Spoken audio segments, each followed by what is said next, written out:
सुस्वागत. समाज आहे देव आपला, वारस आपण विजयाचे. समाज आहे देव आपला, वारस आपण विजयाचे. मरुभूमीवर वसंत फुलू, स्वप्न आपले सृजनांचे, स्वप्न आपले सृजनांचे. अशी देह राशी बाळगून शैक्षणिक क्षेत्रामध्ये कार्य करणारे आजच्या कार्यक्रमाचे अध्यक्ष माननीय श्री प्रवीणजी सरदेशमुख सर, शालेय समितीचे अध्यक्ष माननीय श्री मनोज शिरोळे सर, शैक्षणिक क्षेत्रातील सेवा यशस्वीरित्या पार पाडून सेवानिवृत्त झालेले आजच्या सत्कारमूर्ती आदरणीय सेलुकर सर, शैक्षणिक क्षेत्रामध्ये कार्य करत असणाऱ्या व कोणतीही जबाबदारी यशस्वीरित्या पार पाडणाऱ्या आजच्या दुसऱ्या सत्कारमूर्ती आदरणीय मुंडे मॅडम, आदरणीय आगंगिरे मॅडम, आमच्या संस्कार केंद्राचे उपक्रमशील मुख्याध्यापक आदरणीय हिंडे सर, सत्कारमूर्तींचे आपतेष्ट सर्व शिक्षकवृंद व विद्यार्थी मित्रमैत्रिणी, या सर्वांचे मी श्री केशवराज प्राथमिक विद्यालयाच्या वतीने सहर्ष स्वागत करते व उपस्थित सर्व शिक्षकांना शिक्षक दिनाच्या शुभेच्छा देते. आपणा सर्वांना माहीतच आहे की 5 सप्टेंबर डॉक्टर सर्वपल्ली राधाकृष्णन यांचा जन्मदिवस भारतात सर्वत्र शिक्षक दिन म्हणून साजरा केला जातो. शिक्षक दिनाच्या निमित्ताने शैक्षणिक क्षेत्रामध्ये उल्लेखनीय कार्य करणाऱ्या शिक्षकांचा गुणगौरव व सत्कार समारंभ दरवर्षी आमच्या विद्यालयात आयोजित केला जातो. काल 5 सप्टेंबर या दिवशी ज्येष्ठागौरी सण असल्या कारणाने आज आपण आपल्या विद्यालयात शिक्षक दिनाच्या कार्यक्रमाचे आयोजन केले आहे व याचेच औचित्य साधून शैक्षणिक क्षेत्रामध्ये उल्लेखनीय कार्य करणाऱ्या शिक्षकांचा सत्कार समारंभ या ठिकाणी आयोजित केला आहे. तरी व्यासपीठावरील मान्यवरांना मी विनंती करते त्यांनी शिक्षण तज्ञ डॉक्टर राधाकृष्णन व योगी अरविंद यांच्या प्रतिमेचे पूजन करावे व दीप प्रज्वलन करून कार्यक्रमाला सुरुवात करावी.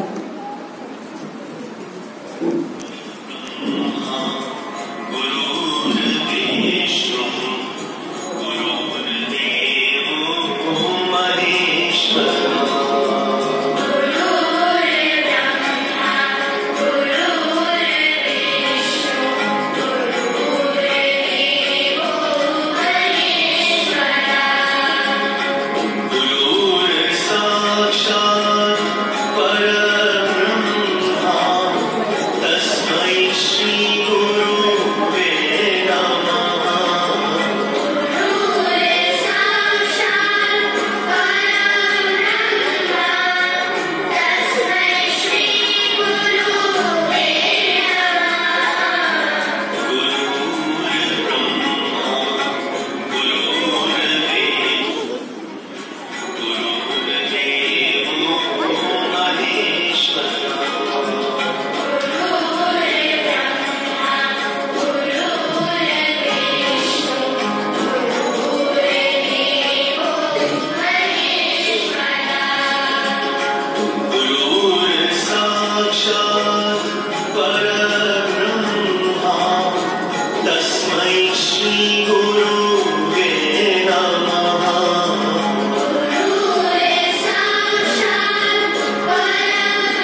जीवनाची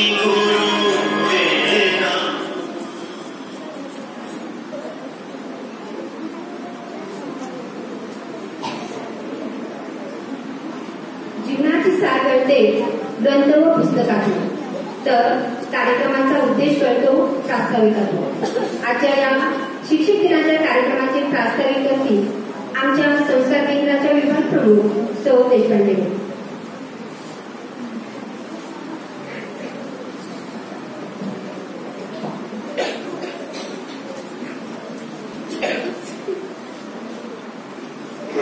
नमस्कार. मंचावर उपस्थित सन्माननीय केंद्रीय कार्यकारिणी पदाधिकारी, आजच्या कार्यक्रमासाठी उपस्थित सत्कारमूर्ती शिक्षक वृंद, कार्यक्रमासाठी उपस्थित असलेल्या संस्थेच्या सदस्य तथा उपक्रमशील शिक्षक मुंडेताई, आगनगिरेताई व कार्यपूर्ततेने अविरत समाधानी असलेले व हृदयस्थ शिक्षक वृत्ती जोपासणारे माझे सर्व सहकारी शिक्षक वृंद यांना सविनय नमन व सानंद स्वागत. 134व्या डॉक्टर सर्वपल्ली राधाकृष्णन यांच्या जयंतीदिनी संपन्न होणाऱ्या शिक्षक दिनाच्या हे औचित्य साधून आज आमच्या श्री केशवराज प्राथमिक विद्यालयात प्रतिवर्षीप्रमाणे अविरत चालत असलेला हा आगळा वेगळा असा हा उपक्रम आम्ही शिक्षक वृंद दरवर्षी घेत असतो. गेल्या 22 वर्षापासून आम्ही समाजात कार्यक्रम असलेल्या किंवा सेवानिवृत्त असलेल्या शिक्षकांचा सत्कार गौरव आम्ही शिक्षक दिनी करत असतो. प्रत्येक शिक्षक हा आपल्या विद्यार्थ्यांसाठी विविध उपक्रम कौशल्यातून अध्यापन करत असतो, पण त्यातही समाज ऋण राष्ट्रप्रेम जागून आपल्या अंतस्थ हृदयस्थ शिक्षकाला सतत सिंहावलोकन करून एक व्रतस्थ शिक्षक ज्यांना होता येते त्यावेळी खऱ्या अर्थाने डॉक्टर राधाकृष्णन यांना खरी श्रद्धांजली सोहळे आपण अर्पण करू शकू, अशी सर्व शक्ती आम्हाला प्राप्त व्हावी यासाठी अशा उपक्रमशील शिक्षकांचा आम्ही गुणगौरव करत असतो, सन्मान करत असतो. या निमित्ताने त्यांच्या कार्याची प्रेरणा सर्व नूतन शिक्षकांना मिळावी त्यासाठीच अशा कार्यक्रमाचं आपण प्रायोजन केलेलं असतं. आमच्या भारतीय शिक्षण प्रसारक संस्थेचे सर्व मार्गदर्शक पदाधिकारी आम्हा शिक्षकांसाठी विद्यार्थ्यांसाठी असे अनेक उपक्रम घेण्यासाठी आम्हाला सतत मार्गदर्शन करत असतात. आमच्या संस्कार केंद्रातही एक संस्कार केंद्र एक उपक्रम यामध्ये आम्ही दीपावली भाऊबीज भेट उपक्रमशील शिक्षक गौरव समारंभ तसेच विद्यार्थी पालक आणि शिक्षक यांच्यामध्ये संवाद आणि त्यांच्या सृजनतेतून किल्ला बनवणे असे नाविन्यपूर्ण उपक्रम आम्ही एक संस्कार केंद्र म्हणून घेत असतो. आजच्या देखना कार्यक्रमही अशाच वैशिष्ट्यपूर्ण उपक्रमामध्ये उल्लेखनीय आहे. त्रिवेणी संगमातून असा हा शिक्षक गुणवंत गौरव समारंभ आम्ही करण्याचं या कार्यक्रमाच्या प्रसंगी यावर्षी आयोजित केलं. आज आमच्या संस्कार केंद्रातील सेवा ज्येष्ठतेनुसार 2021-22 वर्षात वैशिष्ट्यपूर्ण उपक्रम करणाऱ्या शिक्षकाचा सत्कार केला जातो. त्यासाठी आमच्या संस्कार केंद्रातल्या सौ दीपाली ताई आगनगिरे यांचा उभयतांचा सत्कार आम्ही करत आहोत. तसेच आमच्या सर्व शिक्षकांच्या जडणघडणीमध्ये ज्यांचा मोलाचा वाटा आहे, आम्हाला सतत ते मार्गदर्शक आहेत असे आमच्याच विद्यालयातील आमचेच सेवानिवृत्त असलेले माजी मुख्याध्यापक श्री सेलुकर सर यांचाही आम्ही या प्रसंगी सन्मान करणार आहोत. तसेच आपल्या संस्थेमध्ये उपक्रमशील शिक्षिका असलेल्या सौ मुंडेताई या नूतन केंद्रीय कार्यकारिणीच्या सदस्य आहेत. आमच्या त्या सहकारी आहेत. संस्थेमध्ये अतिशय चांगल्या प्रकारे उपक्रम त्या राबवतात.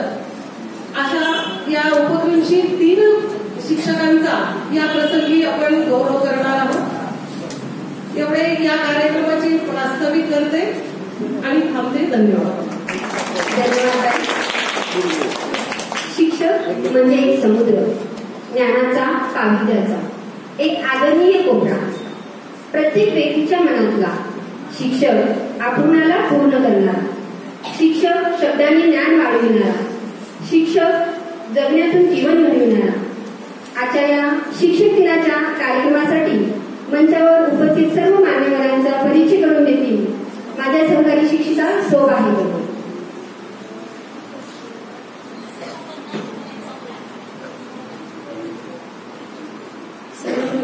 सर्वांना मी शिक्षक दिनाच्या शुभेच्छा देते आणि मंचावरील पाहुण्यांचा परिचय या ठिकाणी करून देत आहे. आजच्या कार्यक्रमाचे अध्यक्ष माननीय श्री प्रवीण सर देशमुख सर, ते BE सिव्हिल आहेत, लातूर सार्वजनिक बांधकाम निवृत्त अभियंता आहेत.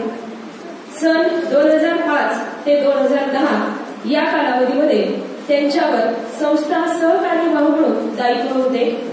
सन 2010 ते 2015 मध्ये ते कार्यकारी समिती सदस्य होते.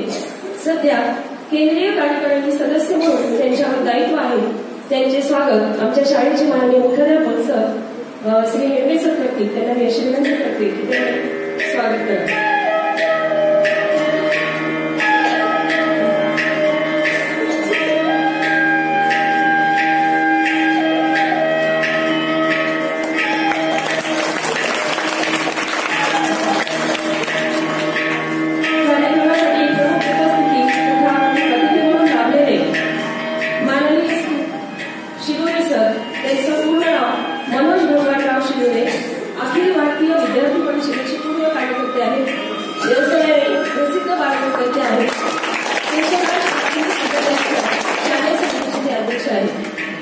आजच्या सरकारवरती श्रीमती वर्षा लक्ष्मणराव मुंडे, त्यांचं शिक्षण B.Ed. MA B.Ed. झालेले आहे. श्री खोलेश्वर प्राथमिक विद्यालय येथे सहशिक्षक म्हणून त्यांची 31 वर्ष सेवा झालेली आहे. सध्या त्यांच्याकडे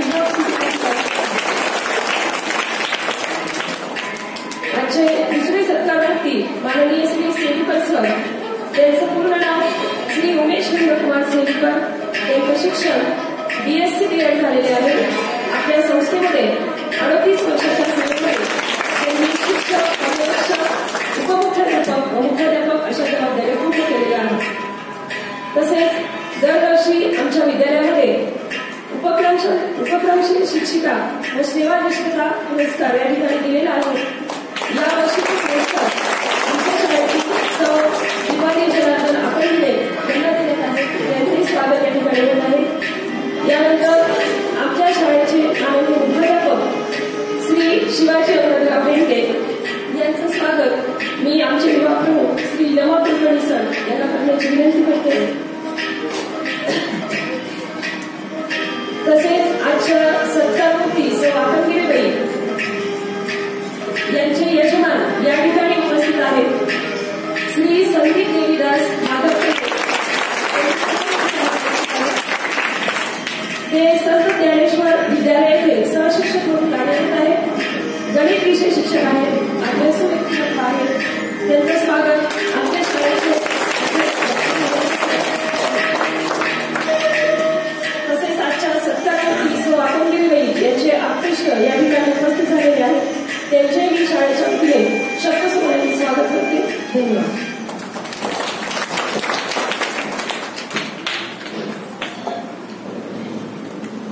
धन्यवाद. प्रत्येक दिवसाचे काहीतरी महत्व असते. बालदिन, स्वातंत्र्य दिन, प्रजासत्ताक दिन, मातृदिन असे विविध दिवस आपण साजरे करतो. 5 सप्टेंबर हा दिवस शिक्षक दिन म्हणून साजरा केला जातो. त्यामागची पार्श्वभूमी काय आहे याबद्दल थोडक्यात माहिती सांगतील सौ मध्यबाई. मी मध्यबाई यांना यांच्यावर आमंत्रित करते.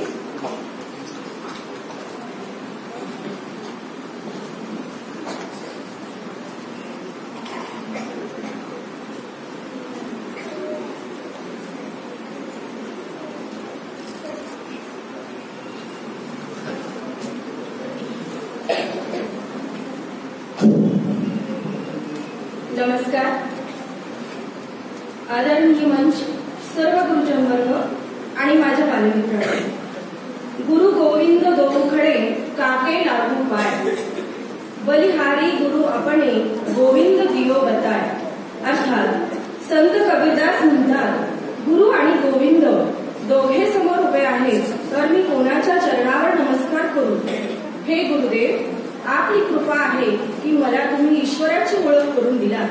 म्हणजे ईश्वरापेक्षा श्रेष्ठ स्थान मनुष्याच्या जीवनात गुरुला आहे.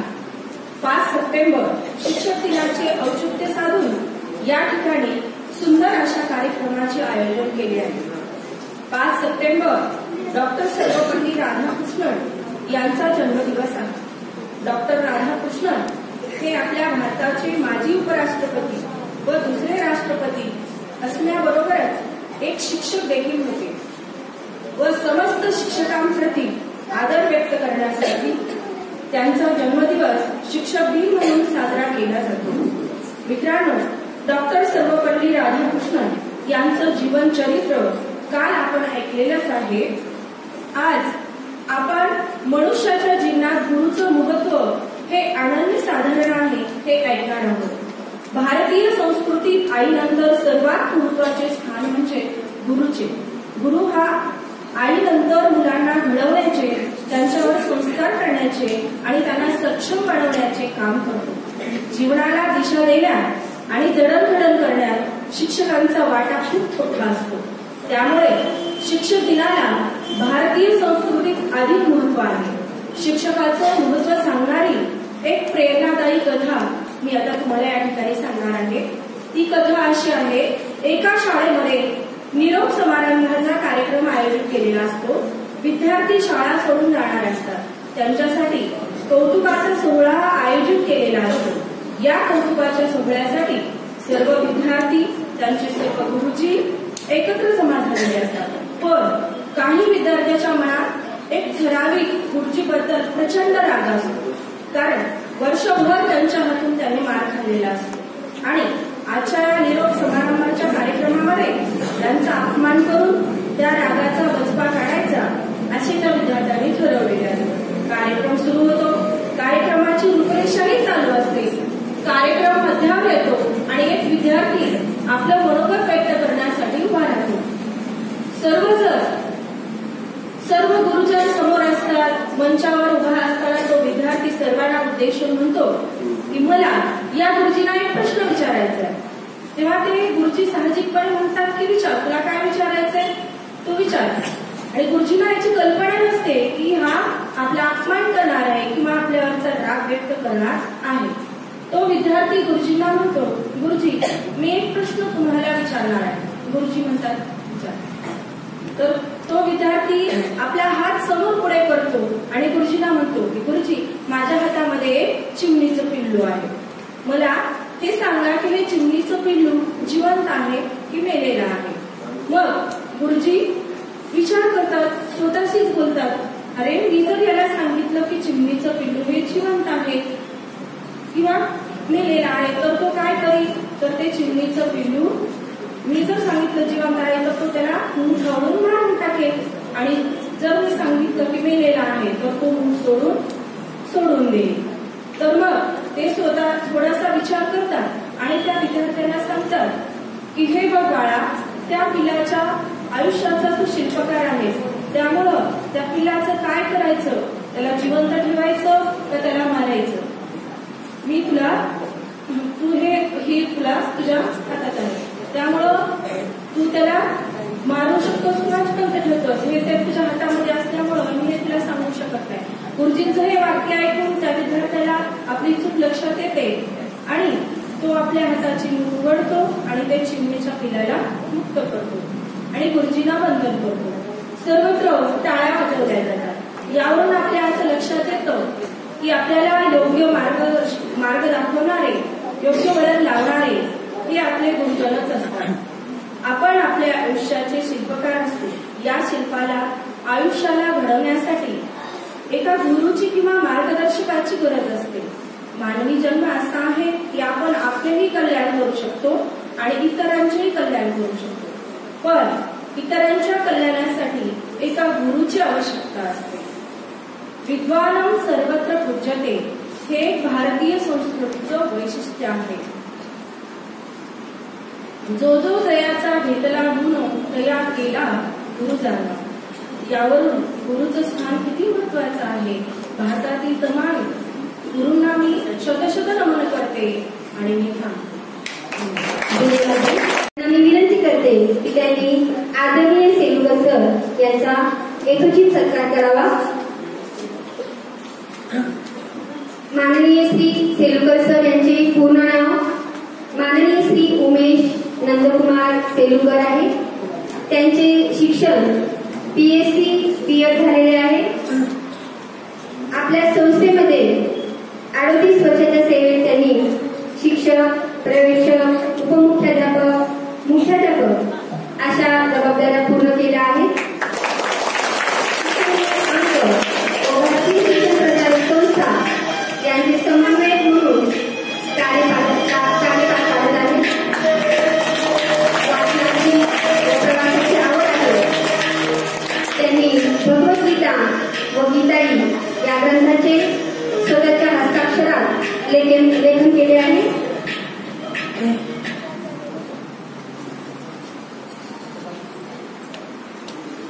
आजच्या दुसऱ्या सत्कारमुखी आहे श्रीमती वर्षा लक्ष्मणराव मुंडे. त्यांचा या ठिकाणी सत्कार संपन्न होईल. आजच्या कार्यक्रमाचे अध्यक्ष माननीय श्री प्रवीणजी सरदेशमुख सर यांना मी विनंती करते त्यांनी आदरणीय वर्षाताई यांचा यथोचित सत्कार करावा. वर्षाताई यांनी भोलेश्वर प्राथमिक विद्यालयात 21 वर्ष सहशिक्षिका म्हणून सेवा केली आहे. सध्याच्या विभाग प्रमुख म्हणून काम पाहत आहे. विद्याभारतीच्या सभासद आहेत. भारतीय शिक्षण प्रसारक संस्था अंबाजोगाई यांच्या केंद्रीय कार्यकारिणी सदस्य आहेत. त्या उत्तम लेखिका व कवयित्री सुद्धा आहेत.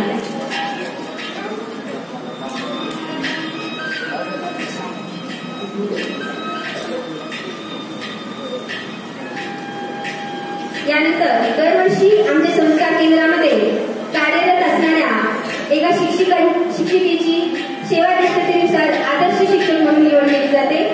यावर्षीच्या आदर्श शिक्षिका आहेत सौ आकाशगिरीबाई. आदरणीय वर्षाताई यांना मी विनंती करते त्यांनी आदरणीय आकाशगिरीबाई यांना शाल श्रीफळ व त्यांचे यजमान या ठिकाणी आलेले आहेत. त्यांना पुस्तक देऊन त्यांचा एक सत्कार करावा. माझ्या परिसराला विनंती की त्यांनी मंचावर यावं. आदरणीय मुख्याध्यापक, विभाग प्रमुख, शाळेतील ज्येष्ठ शिक्षक, शालेय समिती अध्यक्ष यांच्या चर्चेतून दरवर्षी आमच्याकडे आदर्श शिक्षकाची निवड केली जाते.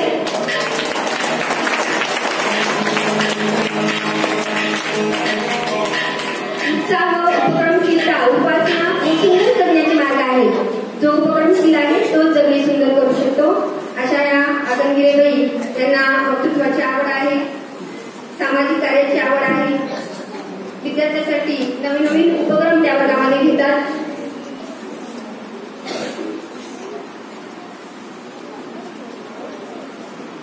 यानंतर आमच्या विद्यालयातील सर्व शिक्षकांचा सत्कार या ठिकाणी संपन्न होणार आहे.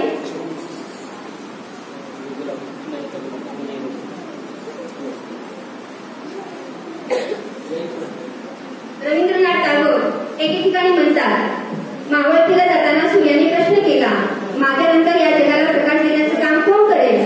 मोठे मोठे ग्रह, तारे, शरमेले चंद्र आणि नक्षत्र सारे खाली माना घालून स्तब्ध उभे राहिले. तेव्हा एक चिटुकली पंथी चटकन पुढे येऊन म्हणाली, प्रभो, माझ्याकडून जितकं होईल तितकं मी करेन. अशा चिटुकल्या पंथीप्रमाणे कार्य करणाऱ्या आमच्या विद्यालयातील सर्व शिक्षकांचे स्वागत मान्यवरांच्या हस्ते या ठिकाणी होईल. सर्वप्रथम आमच्या विद्यालयाचे विभाग प्रमुख आदरणीय बाबू सर व आदरणीय देशपांडे मॅडम यांना विनंती करते की त्यांनी मंचावर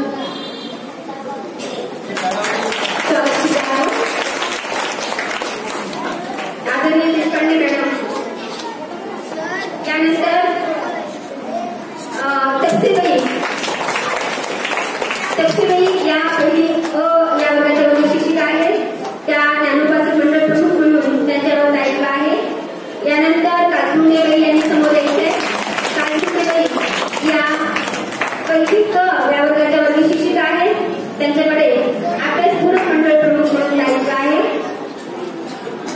यानंतर पहिली ई या वर्गाच्या वर्ग शिक्षिका पूजा कांबळे मॅडम यांनी समोर यावं. त्या कलोपाचं मंडळ प्रमुख आहेत. यानंतर नळगे मॅडम या वर्गाच्या वर्ग शिक्षिका आहेत. त्यांच्याकडे विस्तार सेवा प्रमुख व बीटीएस सहप्रमुख म्हणून दायित्व आहे. यानंतर गौरी सर हे चौथी क वर्गाचे वर्ग शिक्षक आहेत. गणित विषय प्रमुख व परिपाठ प्रमुख म्हणून त्याच्यावर दायित्व आहे. केंद्रीय अभ्यासक्रम समितीमध्ये सहप्रमुख म्हणून त्यांच्यावर दायित्व आहे. यानंतर बाहेकरबाई यांनी समोर यावं. बाहेकरबाई या तिसरी क या वर्गाच्या वर्ग शिक्षिका आहेत. मराठी विषय प्रमुख म्हणून त्याच्यावर जबाबदारी आहे. गोखले मॅडम यांचं पूर्ण नाव सुवर्णा तुकाराम गोखले. त्या चौथी क या वर्गाच्या वर्ग शिक्षिका आहेत. बीटीएस प्रमुख म्हणून त्यांच्यावर दायित्व आहे. त्यानंतर सूर्यवंशीबाई यांचं पूर्ण नाव सुनीता रामभाऊ सूर्यवंशी. त्या तिसरी ख या वर्गाच्या वर्ग शिक्षिका आहेत. शालेय पोषण आहार प्रमुख म्हणून त्या काम पाहतात. मतेबाई यांचं पूर्ण नाव तारारोहणामध्ये त्या दुसरी ब या वर्गाच्या वर्ग शिक्षिका आहेत. अभ्यासक्रम प्रमुख म्हणून त्यांच्यावर दायित्व आहे. यानंतर सूर्यवंशीबाई परळीकर सर, प्रवीण सरदे सर व शिंदे सर यांनी समोर यावं व सत्कार स्वीकारावा. यानंतर अक्षय भिकोले सर तंत्रज्ञानी शिक्षक आहेत. तिसरीचे वर्ग शिक्षक आहेत. गोलपाचक मंडळ प्रमुख म्हणून त्याच्यावर जबाबदारी आहे.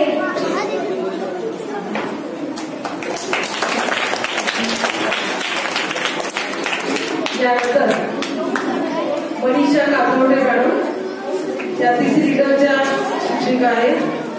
तसेच मूल्यमापन विभाग प्रमुख आहेत.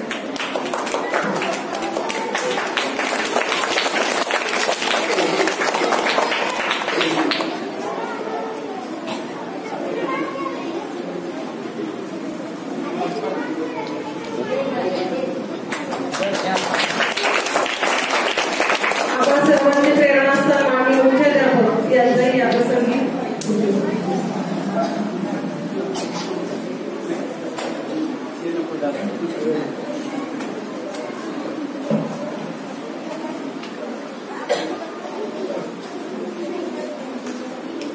आदरणीय मुख्याध्यापक शिवाजी खेळणी सर यांचं सत्कार या ठिकाणी संपन्न होत आहे.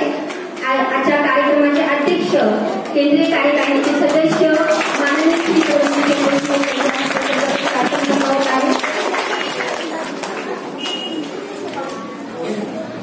जिथं कमी तिथं मी असे हे आमचे मुख्याध्यापक आहेत.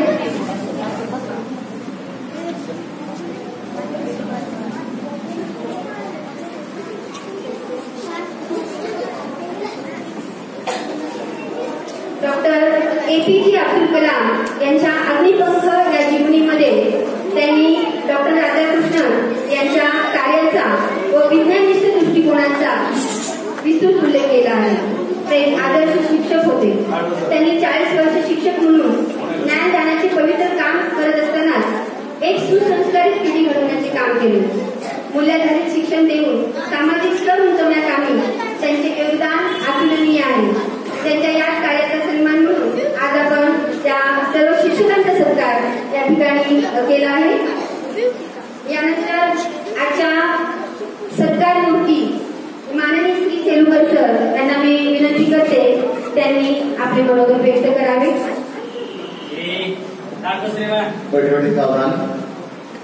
तीनच्या गटात 3 टाळ्या अजून मी जसं म्हणेन तसा आवाज येतो का टाळ्याचा बघू काढ बघा जरा.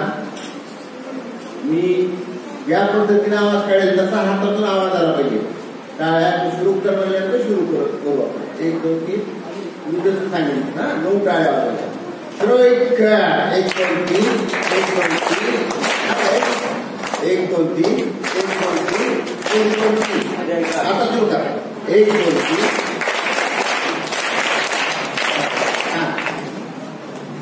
आजच्या समारंभाचे सन्माननीय अध्यक्ष, भारतीय शिक्षण प्रसारक संस्थेच्या केंद्रीय कार्यकारिणीचे सदस्य, माझे मित्र श्रीयुत प्रवीणराव देशमुख सर, केशवराय विद्यालयाच्या शालेय समितीचे सन्माननीय अध्यक्ष मोहनराव शिवरे सर, आजच्या सत्कारवरती वर्षाताई,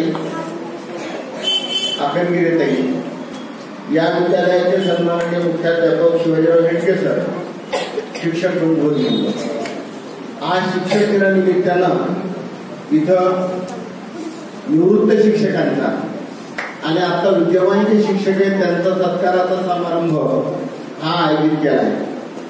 मुळात मानवी जीवनात सगळ्यात आनंदी असणारा म्हणजे ज्याच्या आनंद कोशाची व्याप्ती सर्वात जास्त आहे असा कोण जर असेल तर तो शिक्षक असतो. म्हणून अशा शिक्षकांचा आजच्या जीवनात मग शिक्षकांच्या जीवनाचा आनंद कोश सर्वात मोठा कशामुळे असतो?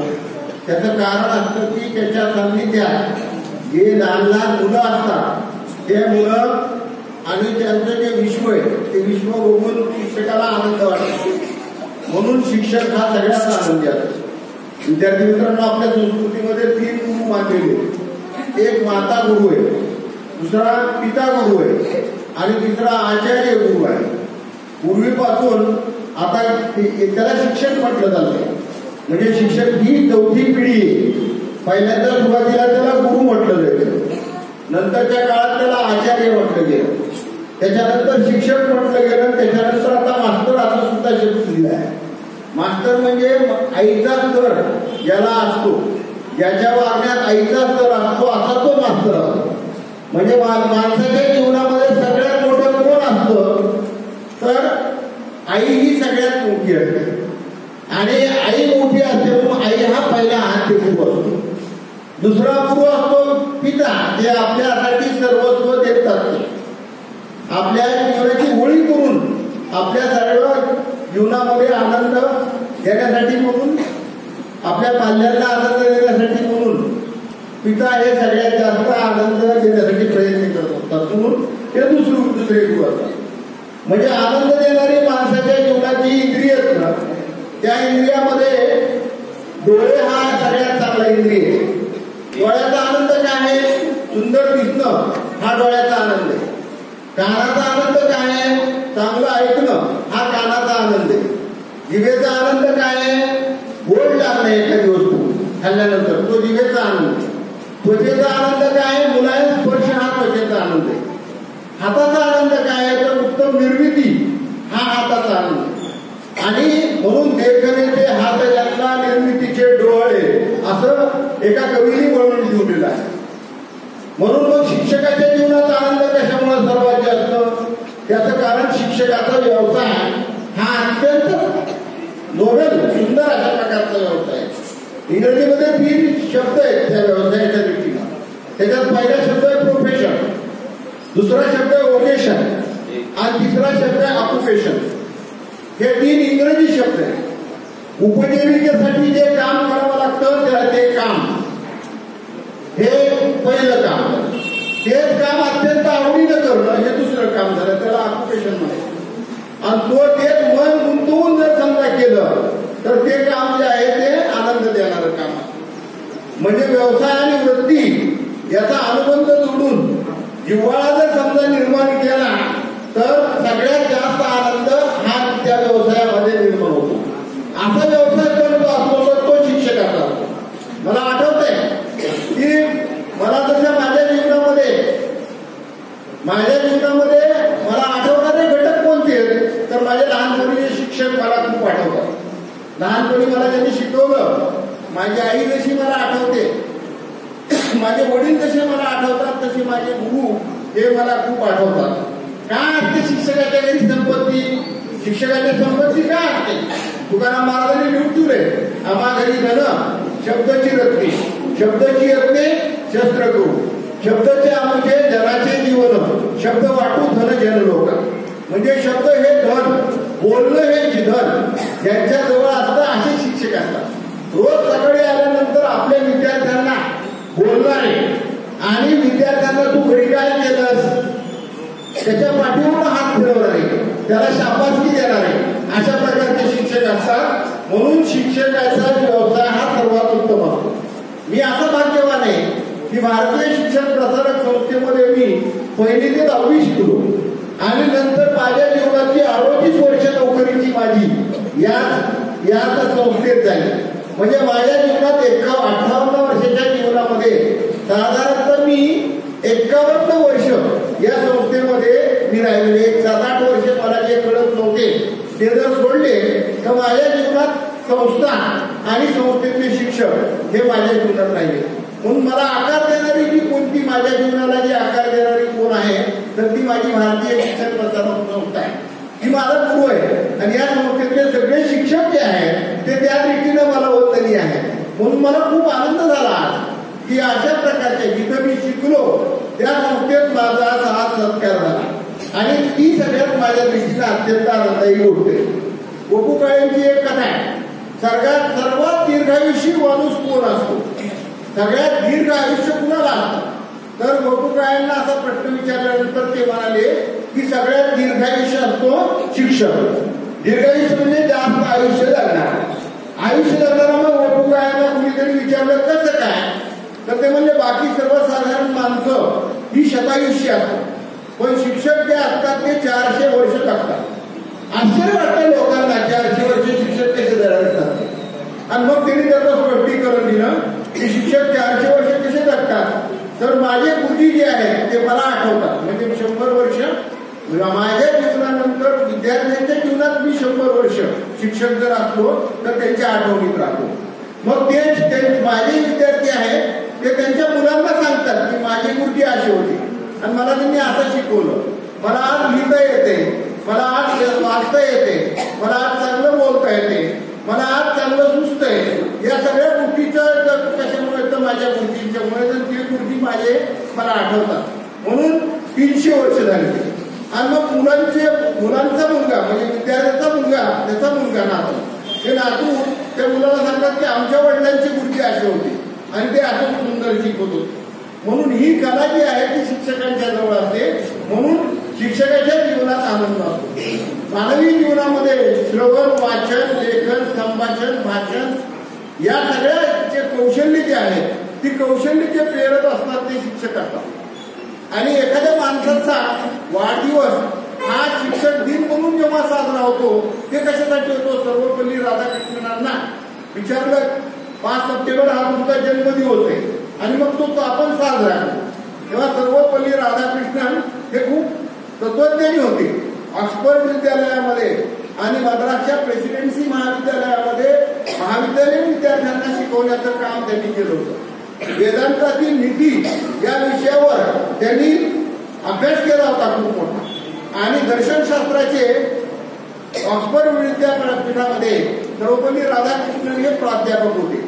आपल्या घटना समितीचे आणि संविधान समितीचे सुद्धा ते सदस्य होते. म्हणजे आपली भारतीय राज्यघटना जी तयार केलेली आहे त्या समितीत सर्वपल्ली राधाकृष्णनांचा समावेश होता.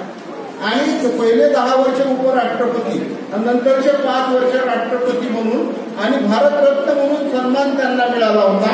त्या सर्वपल्ली राधाकृष्णनांना कुणीतरी विचारलं की तुमचा वाढदिवस 5 सप्टेंबर आपल्याला साजरा करायचा तर ते म्हणजे माझा वाढदिवस साजरा करायचा असला तर माझं ज्या व्यवसायावर नितांत प्रेम आहे त्या व्यवसायाचा वाढदिवस म्हणून शिक्षक दिन म्हणून साजरा करा. आणि तेव्हापासून 5 सप्टेंबर हा शिक्षक दिन म्हणून साजरे करण्याची पद्धत सुरू झाली. विद्यार्थी मित्रांनो, असा आपल्या जीवनामध्ये आपलं जीवन फुलवणारा असा जो कुणी असतो तो शिक्षक असतो. म्हणून विद्यार्थ्यांचं भावविश्व समृद्ध करणारा अशा प्रकारचा जो शिक्षण आहे त्याचा सन्मान होणं आणि त्याचा आनंद कुणाला सर्वात जास्त होईल तर विद्यार्थ्यांना जास्त होईल. मी असं भाग्यवान आहे की मला असे अनेक विद्यार्थी मिळाले. मी गणिताचा शिक्षक होतो. मी मारलं तरी मुलांना राग येत नव्हता. तर आज सुद्धा मला काही मुलं माझी मोठी झालेली सर्वपल्ली राधाकृष्णनांचा सर्वश्रेष्ठ अशा प्रकारचा विद्यार्थी होता जयंत नारळीकर. जयंत नारळीकरांची सर्वपल्ली राधाकृष्णनांचे विद्यार्थी. मी सुद्धा शिक्षक आहे. माझे सुद्धा विद्यार्थी खूप आहेत. आणि मी जेव्हा परगावी केव्हा जातो आणि माझा विद्यार्थी समोर येतो तेव्हा त्या विद्यार्थ्यांच्या चेहऱ्यावर जो आनंद असतो तो आनंद हा माझ्या जीवनातला सर्वोत्कृष्ट प्रकारचा पुरस्कार असतो. अशा प्रकारचा पुरस्कार आपण मोठं होऊन तुम्ही सर्वांनी मोठं होऊन तुमच्या शिक्षकांना द्यावा. आणि तुमच्या शिक्षकाच्या जीवनात आनंद पेरावा अशा प्रकारची सदिच्छा व्यक्त करून आपल्याला शिकवणाऱ्या सर्व शिक्षकांना शिक्षक दिनाच्या शुभेच्छा देऊन मी माझं बोलणं थांबवतो. धन्यवाद. धन्यवाद सर. शिक्षक म्हणून आपण खरंच भाग्यवान आहोत.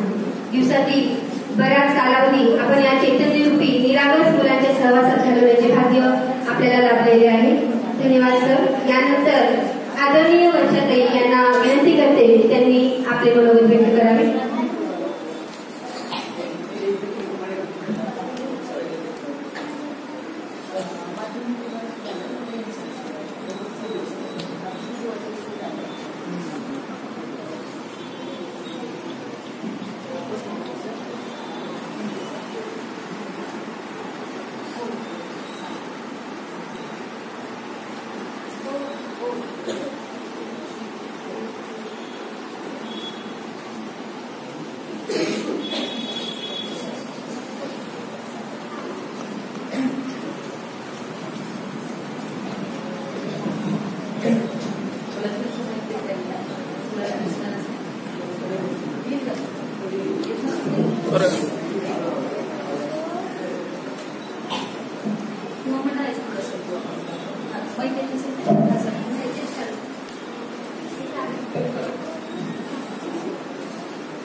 नमस्कार. सगळ्यांनी मला हात जोडून नमस्कार करायचा आहे. मला ऐकू येत नाही, आवाज येत नाही मला. नाही का? नमस्कार. आता मी 2-3 प्रश्न विचारणार तुम्हाला. तुम्ही कितवीची मुलं आहात? छान. मग आज कोणता कार्यक्रम करण्यासाठी आपण एकत्र आलो आहोत? शिक्षक दिन. शिक्षक दिन म्हणजे काय? कशासाठी करायचा? कुणी एकाने उभं राहून सांगा. इथे येऊन सांगा. पटकन यायचं. शिक्षक दिन साजरा केला म्हणजे तुम्ही काय केलं? तुम्ही शिक्षकांना शुभेच्छा दिल्या. तुमच्या वर्ग शिक्षकांना शुभेच्छा दिल्या. किती जणांनी दिल्या? कालच दिल्या असतील ना, 5 सप्टेंबरला. शाळा सुटल्यानंतर, शाळा झाल्यानंतर किती जणांनी फोन केला आपल्या बाई गुरुजींना? किती जणांनी केला? 3 जण. बरं. शुभेच्छा कार्ड तयार केले का तुम्ही? वाटलं का तुम्हाला आपण शुभेच्छा कार्ड तयार करून द्यावेत आपल्या बाई गुरुजींना? वाटलं का? नसेल वाटलं तर आता छान शुभेच्छा कार्ड तयार करून द्यायचं आणि त्यामध्ये अगदी कुठलाही औपचारिकपणा न आणता, कुणाचंही न ऐकता तुम्हाला ज्या वस्तूंपासून शुभेच्छा कार्ड तयार करावं वाटतं त्याच्यावर बाई गुरुजींबद्दल तुम्हाला काय वाटतं ते लिहायचं. त्याच्यात व्याकरणातल्या चुका झाल्या तरी बाई तुम्हाला दुरुस्त करून देतीलच नंतर. छान मनातून जे वाटतंय ते लिहायचं आणि बाईंचं गुरुजींचं दर्शन घ्यायचं. करणार ना? नक्की.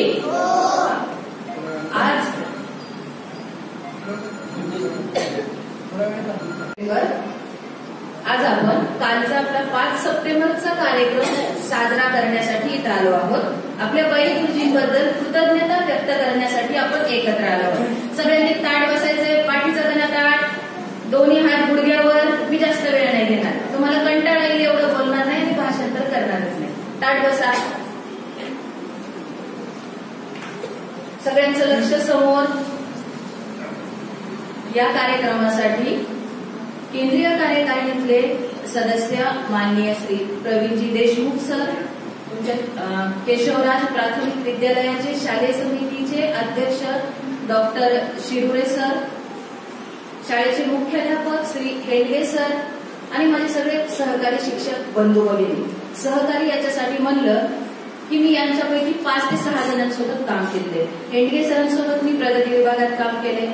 संपदाताईंनी प्रगती विभागात माझ्यासोबत काम केले. कांबळे मॅडम, वखरे मॅडम आणि मला श्रद्धा मॅडम दिसत नाहीये, श्रद्धा चिंते मॅडम. तर आम्ही सर्वांनी जवळपास 2-3 वर्ष सोबत काम केले. त्यामुळे मला हा आपल्या शाळेचा कार्यक्रम असल्यासारखं असं चांगलं सहज आणि मोकळं वाटतंय. म्हणजे काही माझ्यावर दडपण नाहीये शिक्षक म्हणून. कारण तुम्ही मला शिक्षक म्हणून माझा सत्कार करण्यासाठी बोलवलं आहे. त्या योग्यतेचं मला समजलं. त्याबद्दल मी सर्व आयोजक, संयोजक, नाव सुचवणाऱ्यांचे सर्वांचे आभार व्यक्त करते, धन्यवाद देते आणि ऋणामध्ये राहते. मी आज तुम्हाला एक गोष्ट सांगणार आहे. आता मी इथं बसलेली असताना विचार करू लागले की आता मी काय सांगू, शिक्षकांना पण बोलायचंय मला आणि तुम्हाला पण बोलायचंय आणि मला वेळेची मर्यादा पण पाळायची आहे. मग मी असं लक्षात आले की गोष्ट सांगते. गोष्ट आवडते तुम्हाला ऐकायला? आता जशी शाळा भरते, शिक्षक आणि विद्यार्थी असतात, तसं तुम्हाला गुरुपौर्णिमेला तुम्ही गोष्टी ऐकलेल्याच आहेत. आपल्याकडे गुरुकुल पद्धती होती.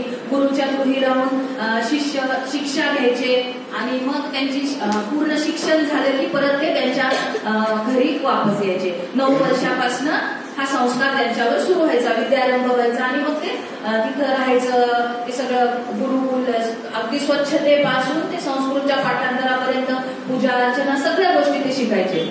एका अशाच जंगलामध्ये एक आश्रम होता आणि त्या आश्रमामध्ये एक गुरुकुल होतं आणि त्या गुरुचे जे मुख्य आचार्य होते त्यांनी 3 शिष्यांना, त्यांच्या म्हणजे विद्यार्थ्यांना, तुम्हाला पटकन लक्षात यावं सोपं वाटावं, 3 विद्यार्थी म्हणून आपण त्यांना, या 3 विद्यार्थ्यांची परीक्षा घ्यायची ठरवलं. ही अशी तशी तुमच्यासारखी प्रश्नपाठ करून लिहायची परीक्षा नव्हती. तर त्या 3 विद्यार्थ्यांनी इच्छा व्यक्त केली होती की आम्हाला शिक्षक व्हायचे. काय व्हायचंय? शिक्षक व्हायचे, गुरु व्हायचे आणि त्याच्यावरचं आचार्य व्हायचे. मग आता आपले शिष्य, आपले विद्यार्थी जर म्हणतायत की आम्हाला पण तुमच्यासारखं गुरु व्हायचंय, मग त्यांच्यामध्ये ती क्षमता आहे का हे पाहण्यासाठी त्या गुरूंनी एक परीक्षा घ्यायची ठरवली. ती परीक्षा अशी होती, नीट लक्ष देऊ नये का, त्या गोष्टीचा बोध तुम्हीच सांगायचा आणि सांगणार नाही. त्यातल्या 3 शिष्यांना बोलवलं आणि सांगितलं की तुमची परीक्षा घेणार, त्या परीक्षेमध्ये जेवढे जण यशस्वी होतात त्यांनाच मी शिक्षक होण्याची परवानगी देणार आहे. त्यांनी 3घांना 3 कबूतर दिले. काय दिले? कबूतर दिले आणि सांगितलं हे 3 कबूतर प्रत्येकाने अशा ठिकाणी जाऊन मारायचं त्यांना की जिथं तुम्हाला कुणीच पाहणार नाही. कुठं जाऊन मारायचं त्यांना? कुठं जाऊन मारायचं त्यांना ते कबूतराला? कुणीच पाहणार नाही. मग 3 शिष्य विचार करू लागले. तुम्हाला जसं बहिणी गुरुजींनी प्रश्न विचारला की डोक्यामध्ये चक्र सुरू होतं ना आपल्या एखाद्या गोष्टीचा विचार करायला, तसं सुरू झालं. आता हे कबूतर मारणं चूक आहे का, बरोबर आहे? प्राण्याची हत्या करावी का आपण? आणि अशी कोणती जागा असेल की जिथं आपल्याला कुणीच पाहणार नाही? मग त्यातला 1 क्रमांकाचा जो शिष्य होता, विद्यार्थी होता, त्याने ते कबूतर घेतलं, फिरत फिरत गेला, गावाच्या बाहेर गेला तरी कुणीतरी पाहणार होतं, थोडं जंगलामध्ये गेला पुढच्या दुसऱ्या, तिथं कुणीतरी पाहणार होतं. मग त्याने असा विचार केला, रात्री अंधार पडतो आणि कुणालाच दिसणार नाही, मी ह्या कबुतराला मारून टाकतो, गुरुचं पण ऐकणार नाही, बरोबर आहे? आज्ञा पाळतो की नाही आपण? गुरूंची आज्ञा पाळल्यासारखं होईल आणि मग मला शिक्षक होण्याची परवानगी मिळेल. आणि मग रात्रीच्या अंधारात तो त्या कबुतराला मारून टाकतो, त्याची मान कापतो, 2 तुकडे करतो. दुसरा शिष्य काय करतो? त्याला वाटतं रात्री अंधार पडलाय पण रात्री सुद्धा काही काजवे असतात आणि छोटे छोटे किडे, त्याच्या बुद्धीला जे पटत होतं त्याने तो विचार केला, अरे चंद्र चांदण्या पण आहेत पाहणाऱ्या, आपल्याला पाहता कुणीतरी, आपण इथं नको मारायचं. अजून थोडं पुढे गेल्यानंतर उन्हाळ्यामध्ये तिथं विहीर कोरडी पडलेली होती आणि कोरड्या विहिरीमध्ये अख्खा काळोख होता, कारण आजूबाजूने झाडांची जाळी पण तिथं तयार झालेली होती. तो विहिरीमध्ये गेला आणि विहिरीमध्ये जाऊन त्याने त्या कबुतराला मारला. त्याचे पण कबुतराचे 2 तुकडे केले. आनंदी झाला, मी गुरुचं ऐकलं, आज्ञा पाळली. तिसरा जो शिष्य होता तो किती फिरत राहिला, त्याला एकही जागा सापडली गेली की जिथं कुणी ना कुणी आहेच असं त्याला वाटायचं. मग शेवटी त्यांनी काय केलं, एक डोंगर चढला, खूप उंच डोंगरावर चढत गेला, अगदी डोंगराच्या पर्वताच्या माथ्यावर गेला आणि त्याला असं वाटलं की अरे कुणी पाहत नाही, आता मी कबुतराला मारणार इथं. पण तिथं गेल्यानंतर तो जेव्हा कबुतराची मान कापू लागला तेव्हा त्याच्या डोक्यामध्ये विचार आला, मी स्वतः पाहतोय ना, इथं दुसरं कोणी नाहीये, पण मी स्वतः पाहतोय की मी काय करतोय, तर मी प्राण्याची हत्या करतोय, पाप करतोय. गुरुनी जरी सांगितलं तरी नाही, मी हे करणार नाही. आणि तो कबुतराला जिवंत ठेवतो. सकाळी 3 जण येतात, पहिला शिष्य, दुसरा शिष्य, त्यांच्या हातामध्ये कबुतराचे 2 तुकडे झालेले असतात. दर्शन घेतात, गुरु आम्ही तुमची आज्ञा पाळली, मी तर कबुतराची मान कापत असताना कुणीच पाहिलं नाही.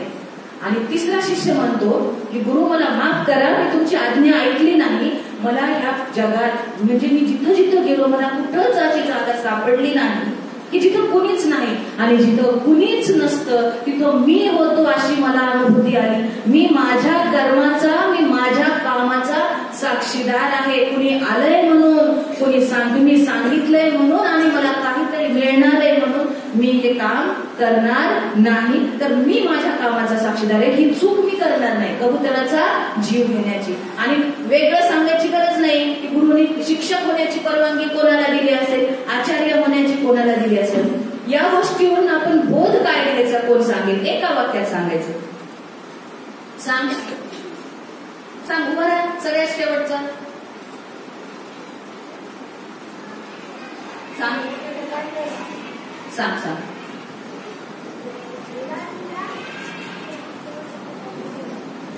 सांग सांग. अजून कुणाला सांगता येईल का? हा सांग. बरोबर बरोबर. त्या विचारामुळेच तिसऱ्या शिष्याची हिंमत झाली नाही. परंतु या गोष्टीचा खरा बोध असा आहे की आपल्या कामाचे, आपल्या कर्माचे आपण साक्षीदार आणि जबाबदार असतो. त्यामुळे आपण काय करतोय ह्याची जाणीव आणि ते सांगण्याची आपल्याला आवश्यकता पडली नाही पाहिजे, तर आपलं काम बोललं पाहिजे. संघर्ष प्रत्येकाला आहे, प्रयत्न प्रत्येकाला करावे लागतात. आणि या निमित्तानं मला एक संदेश द्यायचा आहे की आपल्या भारतीय शिक्षण प्रसारक संस्थेमध्ये अगदी सुरुवातीच्या काळात लागलेला शिक्षक असू द्या, लागल्यानंतर परिपाठ, बालसभा, सुरुवातीला जे काही विभाग येतात ते देखील काम, अगदी फलक लेखन असेल, बैठक व्यवस्था असेल, फोटो काढण्याची व्यवस्था असेल, ते विद्यासभेच्या सर्वोच्च पदावर जाण्याची व्यवस्था असेल, प्रत्येक गोष्ट ही पद नाही, मंडळ प्रमुख नाही, तर ती जबाबदारी आहे. आणि ती करत असताना एक छोटस अगदी दैनंदिन उदाहरण सांगते. मुलांना जसं आपण म्हणतो ना, लक्ष देऊन लिही, तसं तेवढंच लक्ष देऊन जरी केलं, मन लावून अभ्यास कर म्हणतो, तसंच ते आपला मन लावून त्याचा अभ्यास केला तरी निश्चितच आपली प्रगती होते. आणि आपण एक शिक्षक म्हणून समृद्ध होण्यासाठी या प्रत्येक गोष्टीचा उपयोग होतो. आपण कोणत्याही व्यवस्था, कोणतंही काम हे आपल्या पद्धतीनं जास्तीत जास्त चांगलं करण्याचा जर प्रयत्न केला तर या गोष्टी आपोआप घडून येतात. आणि शिक्षक म्हणून घडण्यासाठी कुठल्याही कारण सांगण्याची आपल्याला आवश्यकता पडत नाही. मला वेळेची मर्यादा असल्यामुळे मी परत एकदा म्हणजे सर्वांना शुभेच्छा देते शिक्षक दिनाच्या. आणि मला इथं बोलवल्याबद्दल कोणतेही क्षेत्र असो, कष्ट हे आहेतच. कष्ट जर प्रामाणिक असतील तर यश मिळते. त्यामुळे कोणतेही काम करताना मन लावून करावे असा संदेश बहिणी आपल्याला दिलेला आहे. धन्यवाद बहीण. यानंतर आजच्या सत्कार गोष्टी सो आकंगिरे बहीण यांना मी विनंती करते की त्यांनी आपले मनोगत व्यक्त करावे.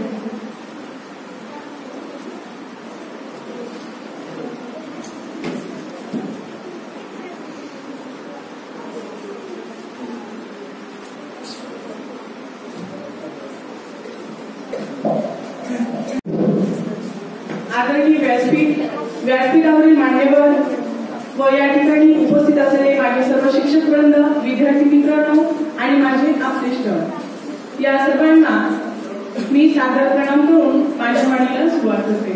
आज या ठिकाणी अरविंद घोष आणि डॉक्टर सर्वपल्ली राधाकृष्णन यांच्या प्रतिमेला अभिवादन करते.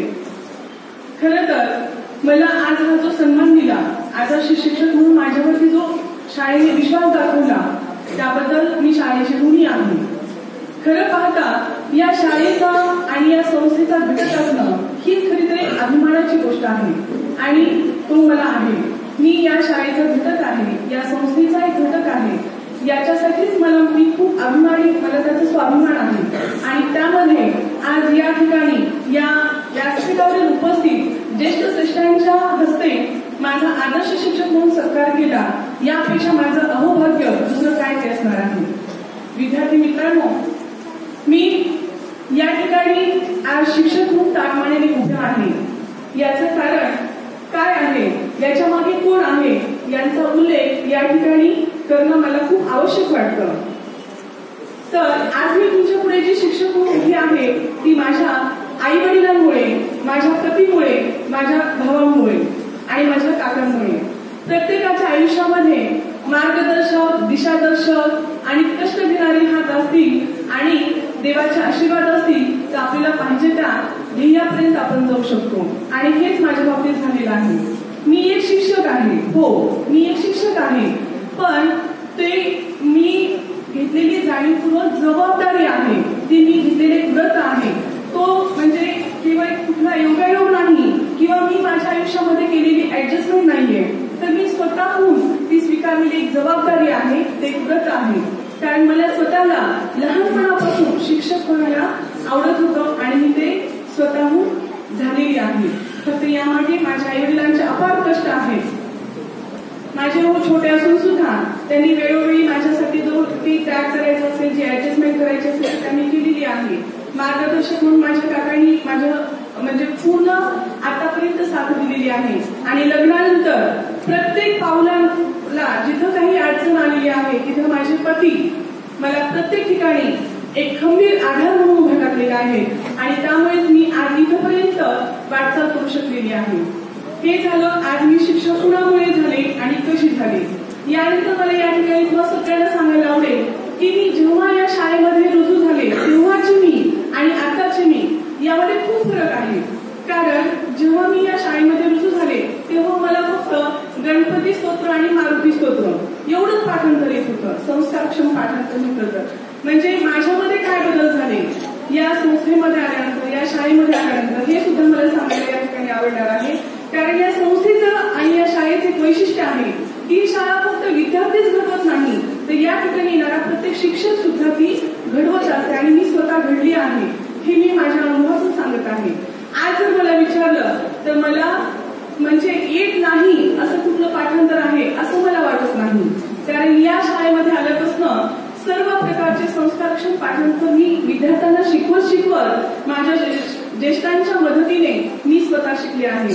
या ठिकाणी मला जाणीवपूर्वक उल्लेख करावा असं वाटेल प्रदीप जोशी सर, देशपांडेबाई, तपसेबाई, कोटे सर यांच्या माध्यमातून मी सर्व संस्कारक्षम पाठांतर शिकले, ज्याच्यामध्ये भगवद्गीतेचे अध्याय आहे, अथर्वशीर्ष आहे, रामरक्षा स्तोत्र आहे, एक श्लोकी रामायण आहे, महाभारत आहे. अशी कितीतरी जेवढे संस्कारक्षम पाठांतर घेतो तेवढे मी या ज्येष्ठांच्या आणि विद्यार्थ्यांना शिकवत मी स्वतः यामध्ये परिपूर्ण झाले आहे आणि याचा मला खूप अभिमान आहे. याबरोबरच माझ्यामध्ये म्हणजे खूप काही बदल या सर्वांच्या सहवासामुळे झालेले आहेत. मी स्वतःला खूप नशीबवान समजते की या शाळेतील दिवाणबाई, शास्त्रीबाई, अकोलकरबाई, मनोहरबाई हे जे ज्येष्ठ शिक्षक होते, बोटे सर, सावंत सर, या सर्वांसोबत मी सहवास अनुभवला आहे. त्यांची जी माया, प्रेम, आपुलकी, शिक्षकाबद्दलचा आदर होता, ज्यांनी की मला अगदी स्वतःच्या मुलीसारखं वागवलं. मी खरंच नशीबवान आहे की त्यांच्यासोबत मला काही काळ घालवता आला. त्यांनी मला खूप छान पद्धतीने घडवलं आणि आज आता जे सहकारी माझ्यासोबत आहेत त्यामध्ये सुद्धा खूप छान अशा माझ्या मैत्रिणी आहेत ज्या की माझ्या कठीण प्रसंगामध्ये कधीही मला हार मानू देत नाही. प्रत्येक वेळेस सकारात्मक विचार मला सांगत असतात आणि एक प्रकारे ऊर्जा देत असतात आणि त्या मला खरं जाणीवपूर्वक सांगू इच्छिते मी की माझ्या मैत्रिणींमुळे मी बऱ्याच प्रसंगातून सावरू शकले स्वतःला. त्याच्यामध्ये मी सर्वांचेच नाव घेईल पण त्यामध्ये जाणीवपूर्वक मी नाव घेईल की बाहेकरबाई आहेत, काठोटीबाई आहेत, सूर्यवंशीबाई आहेत, देशपांडेबाई आहेत. या सर्वांनी मला खूप छान पद्धतीने अगदी आपल्या छोट्या बहिणीप्रमाणे, मैत्रिणीप्रमाणे प्रत्येक वेळेस योग्य ते सल्ला दिला आहे आणि मार्गदर्शन करून माझ्या व्यक्तिमत्वाला छान आकार दिलेला आहे. जिथं मी कौतुकास्पद आहे तिथं त्यांनी प्रशंसा केलेली आहे, जिथं चुकत असेल तिथं मार्गदर्शन केले आहे, जिथं खचत असेल तिथं सावरलं आहे. अशा प्रकारे आमची शाळा म्हणजे एक कुटुंब आहे.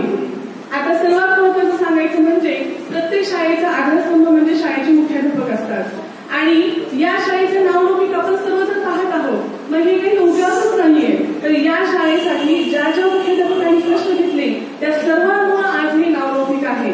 त्यामध्ये मला जाणीवपूर्वक किशोर कुलकर्णी सरांचा उल्लेख करावा वाटतो, ज्यांच्या हाताखाली आम्ही खूप घडलो.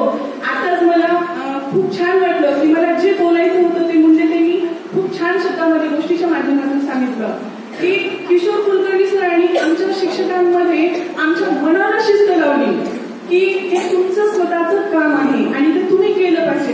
कुणीतर पाहते, कुणीतरी सांगते, कुणीतरी आपलं अवलोकन करते म्हणून तुम्ही काम करू नका, तर ही तुमची जबाबदारी आहे म्हणून तुम्ही सतत कामामध्ये ठेवा, अशी त्यांनी आम्हाला जी शिस्त लावली. त्यामुळे आम्ही स्वतः आमच्या मनाशी प्रामाणिक राहून आमच्या शाळेतील प्रत्येक शिक्षक तेवढ्याच तळमळीने आणि प्रामाणिकपणे विद्यार्थ्याला सतत ज्ञानदानाचं कार्य करत असतो.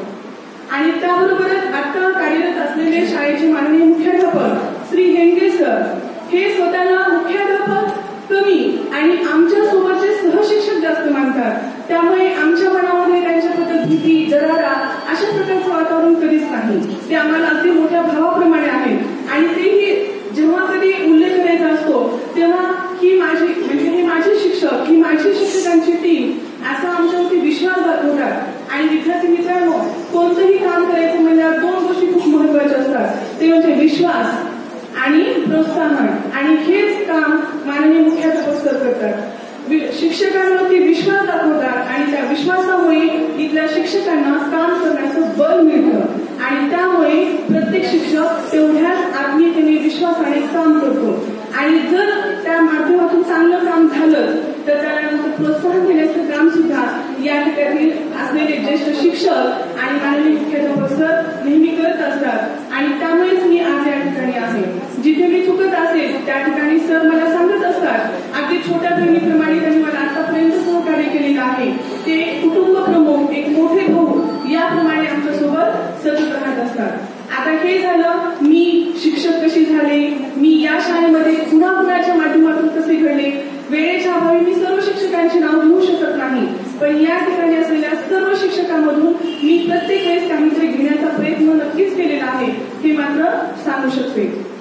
आता विद्यार्थी मित्रांनो, तुम्हाला मला एक गोष्ट सांगायची आहे की प्रत्येक विद्यार्थ्यांनी आपल्या परिस्थितीची जाणीव ठेवून शिक्षण घ्या, म्हणजे तुमच्या आई वडिलांचं स्वप्न पूर्ण होईल. कारण या ठिकाणी आलेला विद्यार्थी हा प्रत्येक वेगवेगळ्या परिस्थितीतून आलेला असतो. कारण मी तुमच्या एवढे असताना असे कार्यक्रम जेव्हा व्हायचे, जेव्हा भाषण व्हायचे, तेव्हा एक कार्यक्रम म्हणून मी त्याच्याकडे पाहत नव्हते. तर या कार्यक्रमातून मला काय घेता येईल याचं मी निरीक्षण करायचे. आणि त्या प्रत्येक कार्यक्रमातून मी माझ्या व्यक्तिमत्वामध्ये बदल करत गेले, त्यानुसार वागत गेले. आणि म्हणून मी आज तुमच्या पुढे आहे.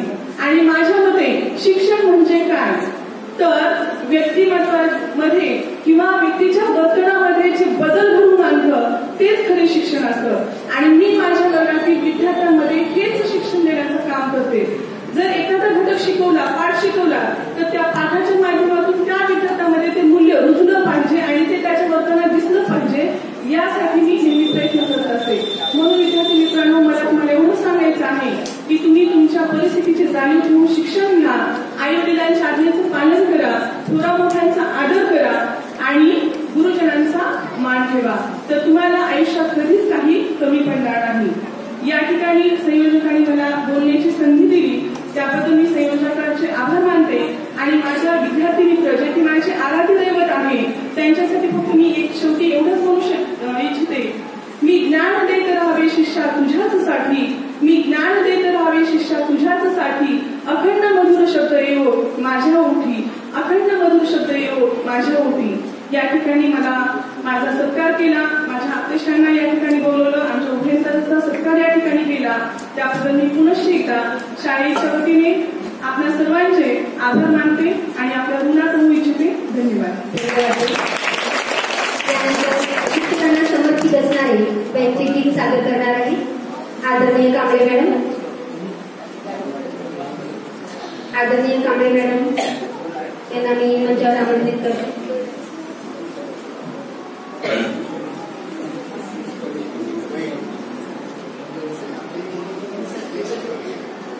मेरी प्रेरणा जिनसे उन्हें यह गीत समर्पण, मेरी सांत्वना जिनसे हृदय से करते नमन.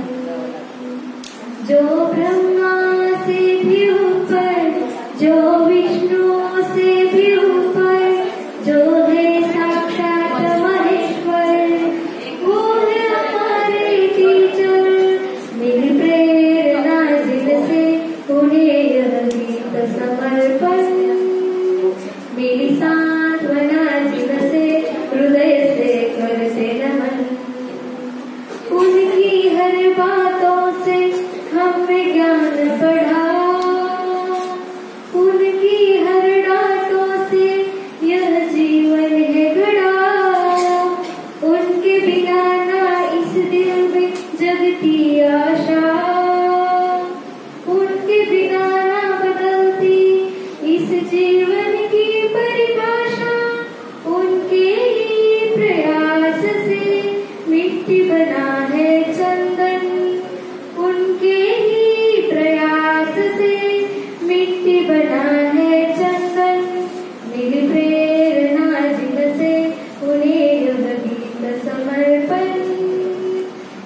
सांत्वनाची नसे हृदय से करते नमन, हृदय से करते नमन,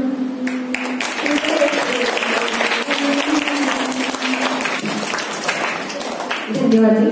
यानंतर आजच्या कार्यक्रमाचे अध्यक्ष तथा भारतीय शिक्षण प्रसारक संस्थेच्या केंद्रीय कार्यकारिणीचे सदस्य माननीय श्री प्रवीण सरदेशमुख सर यांना विनंती करते की त्यांनी अध्यक्षीय समारोप करावा.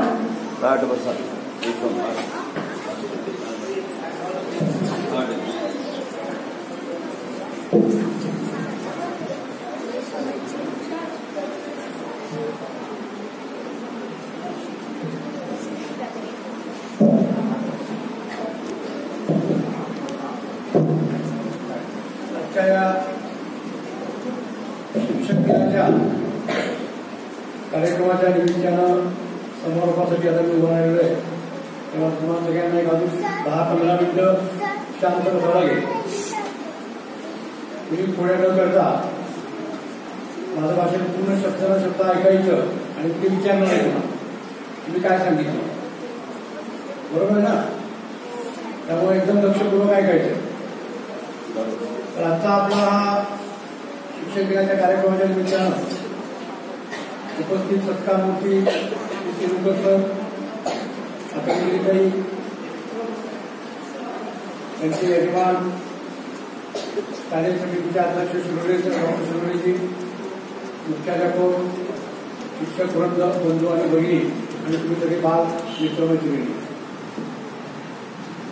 लक्ष इकडे द्यायचं. तर तुम्ही बरे जाऊन ठरवलं मला काय करायचं बघलं. तर आपण आज सगळ्यांनी सांगितलं की शिक्षक दिन आहे म्हणून. आपली जी शिक्षक दिनाची परंपरा आहे अनादी काळापासून चालू आहे. त्याच्यामध्ये काही गुरु आणि काही शिष्य असं नातं आहे.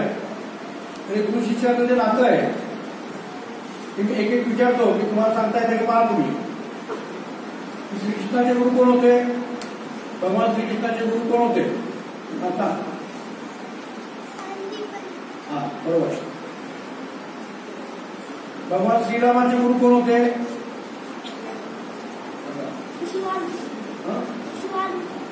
वाल्मिकी गुरु होते ना. वाल्मिकीने रामायण लिहिलं. हा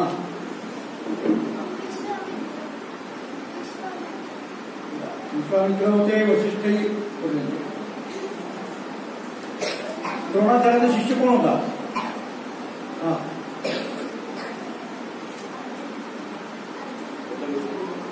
अजून धनुर्धारी अजून म्हणून त्यांनी आपला अंगठा बरा शिष्य होता ना, एकलव्य, बरोबर. अशी ही आपली सगळी गुरु परंपरा आहे. आताच्या आधुनिक युगात देखील आता त्यांचं अनेक जणांनी नाव माहिती राजेंद्र बाबू देशाचे पहिले राष्ट्रपती होते. त्यांचा जन्मदिवस आपण हा शिक्षक दिन म्हणून साजरा करतो. तेही शिक्षक होते. आताचे आपले राष्ट्रपती जे आहेत अब्दुल कलाम, ते राष्ट्रपती असताना पण विद्यादानाचं काम करायचे आणि काही कॉलेजेसमध्ये ते प्रोफेसर म्हणून, ते प्राध्यापक म्हणून, शिक्षक म्हणून ते काही महाविद्यालयामध्ये शिकवायला जात होते. आणि आताच्या सध्याच्या राष्ट्रपती कोण आहेत? कोण सांगेल नाव? नवीन राष्ट्रपती सांगा. बरोबर आहे ना? त्यांनी सांगितलं बरोबर आहे का? चूक आहे? बरोबर आहे का? हो का नाही म्हणा ना. आता द्रौपदी मुर्मू या ज्या राष्ट्रपती आहेत ना, याही शिक्षिका होत्या. त्यामुळे शिक्षकाचं महत्व आहे, एक अनन्यसाधारण महत्व आहे. शिक्षकांनी काय करावं, शिक्षकाकडून काय अपेक्षा आहे, आजचा शिक्षकांनी करावं याचे पूर्ण उद्दिष्ट हा वेगळा विषय आहे. परंतु आपल्या मुलांसाठी आणि विद्यार्थ्यांसाठी आपण काय केलं पाहिजे, आपली सगळ्यांची दिनचर्या आहे का? दिनक्रम आपण सगळेजण 6च्या आधी उठतो. असे किती जण हात वर करा. 6च्या आधी सकाळी हात खाली करा. 6च्या नंतर उठतात अशा हात वर करा. 6च्या नंतर ठीक आहे. आपली दिनचर्या अशी असली पाहिजे की आपण सकाळी रोज लवकर उठलं पाहिजे. मराठीमध्ये एक म्हण आहे की लवकर उठे लवकर निघे त्याला आरोग्य धनसंपदा लाभे. त्यामुळं आपल्या दिनचर्येमध्ये आपण सकाळी रोज उठणं, रोज व्यायाम कोण करतं, योगासनं, पळणं, खेळणं, वा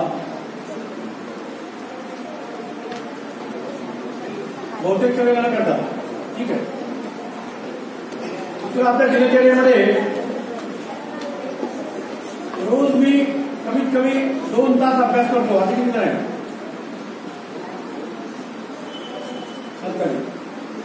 रोज कमीत कमी 1 तास तरी अभ्यास करतो. असे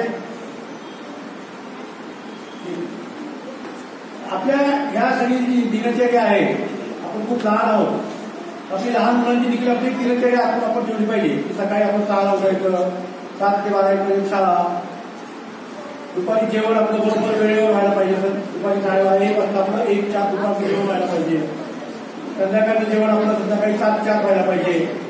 अशी आपली दिनचर्या आपण ह्याच्यानंतर शिक्षक दिनाच्या निमित्तानं आपली दिनचर्या लिहून काढायची.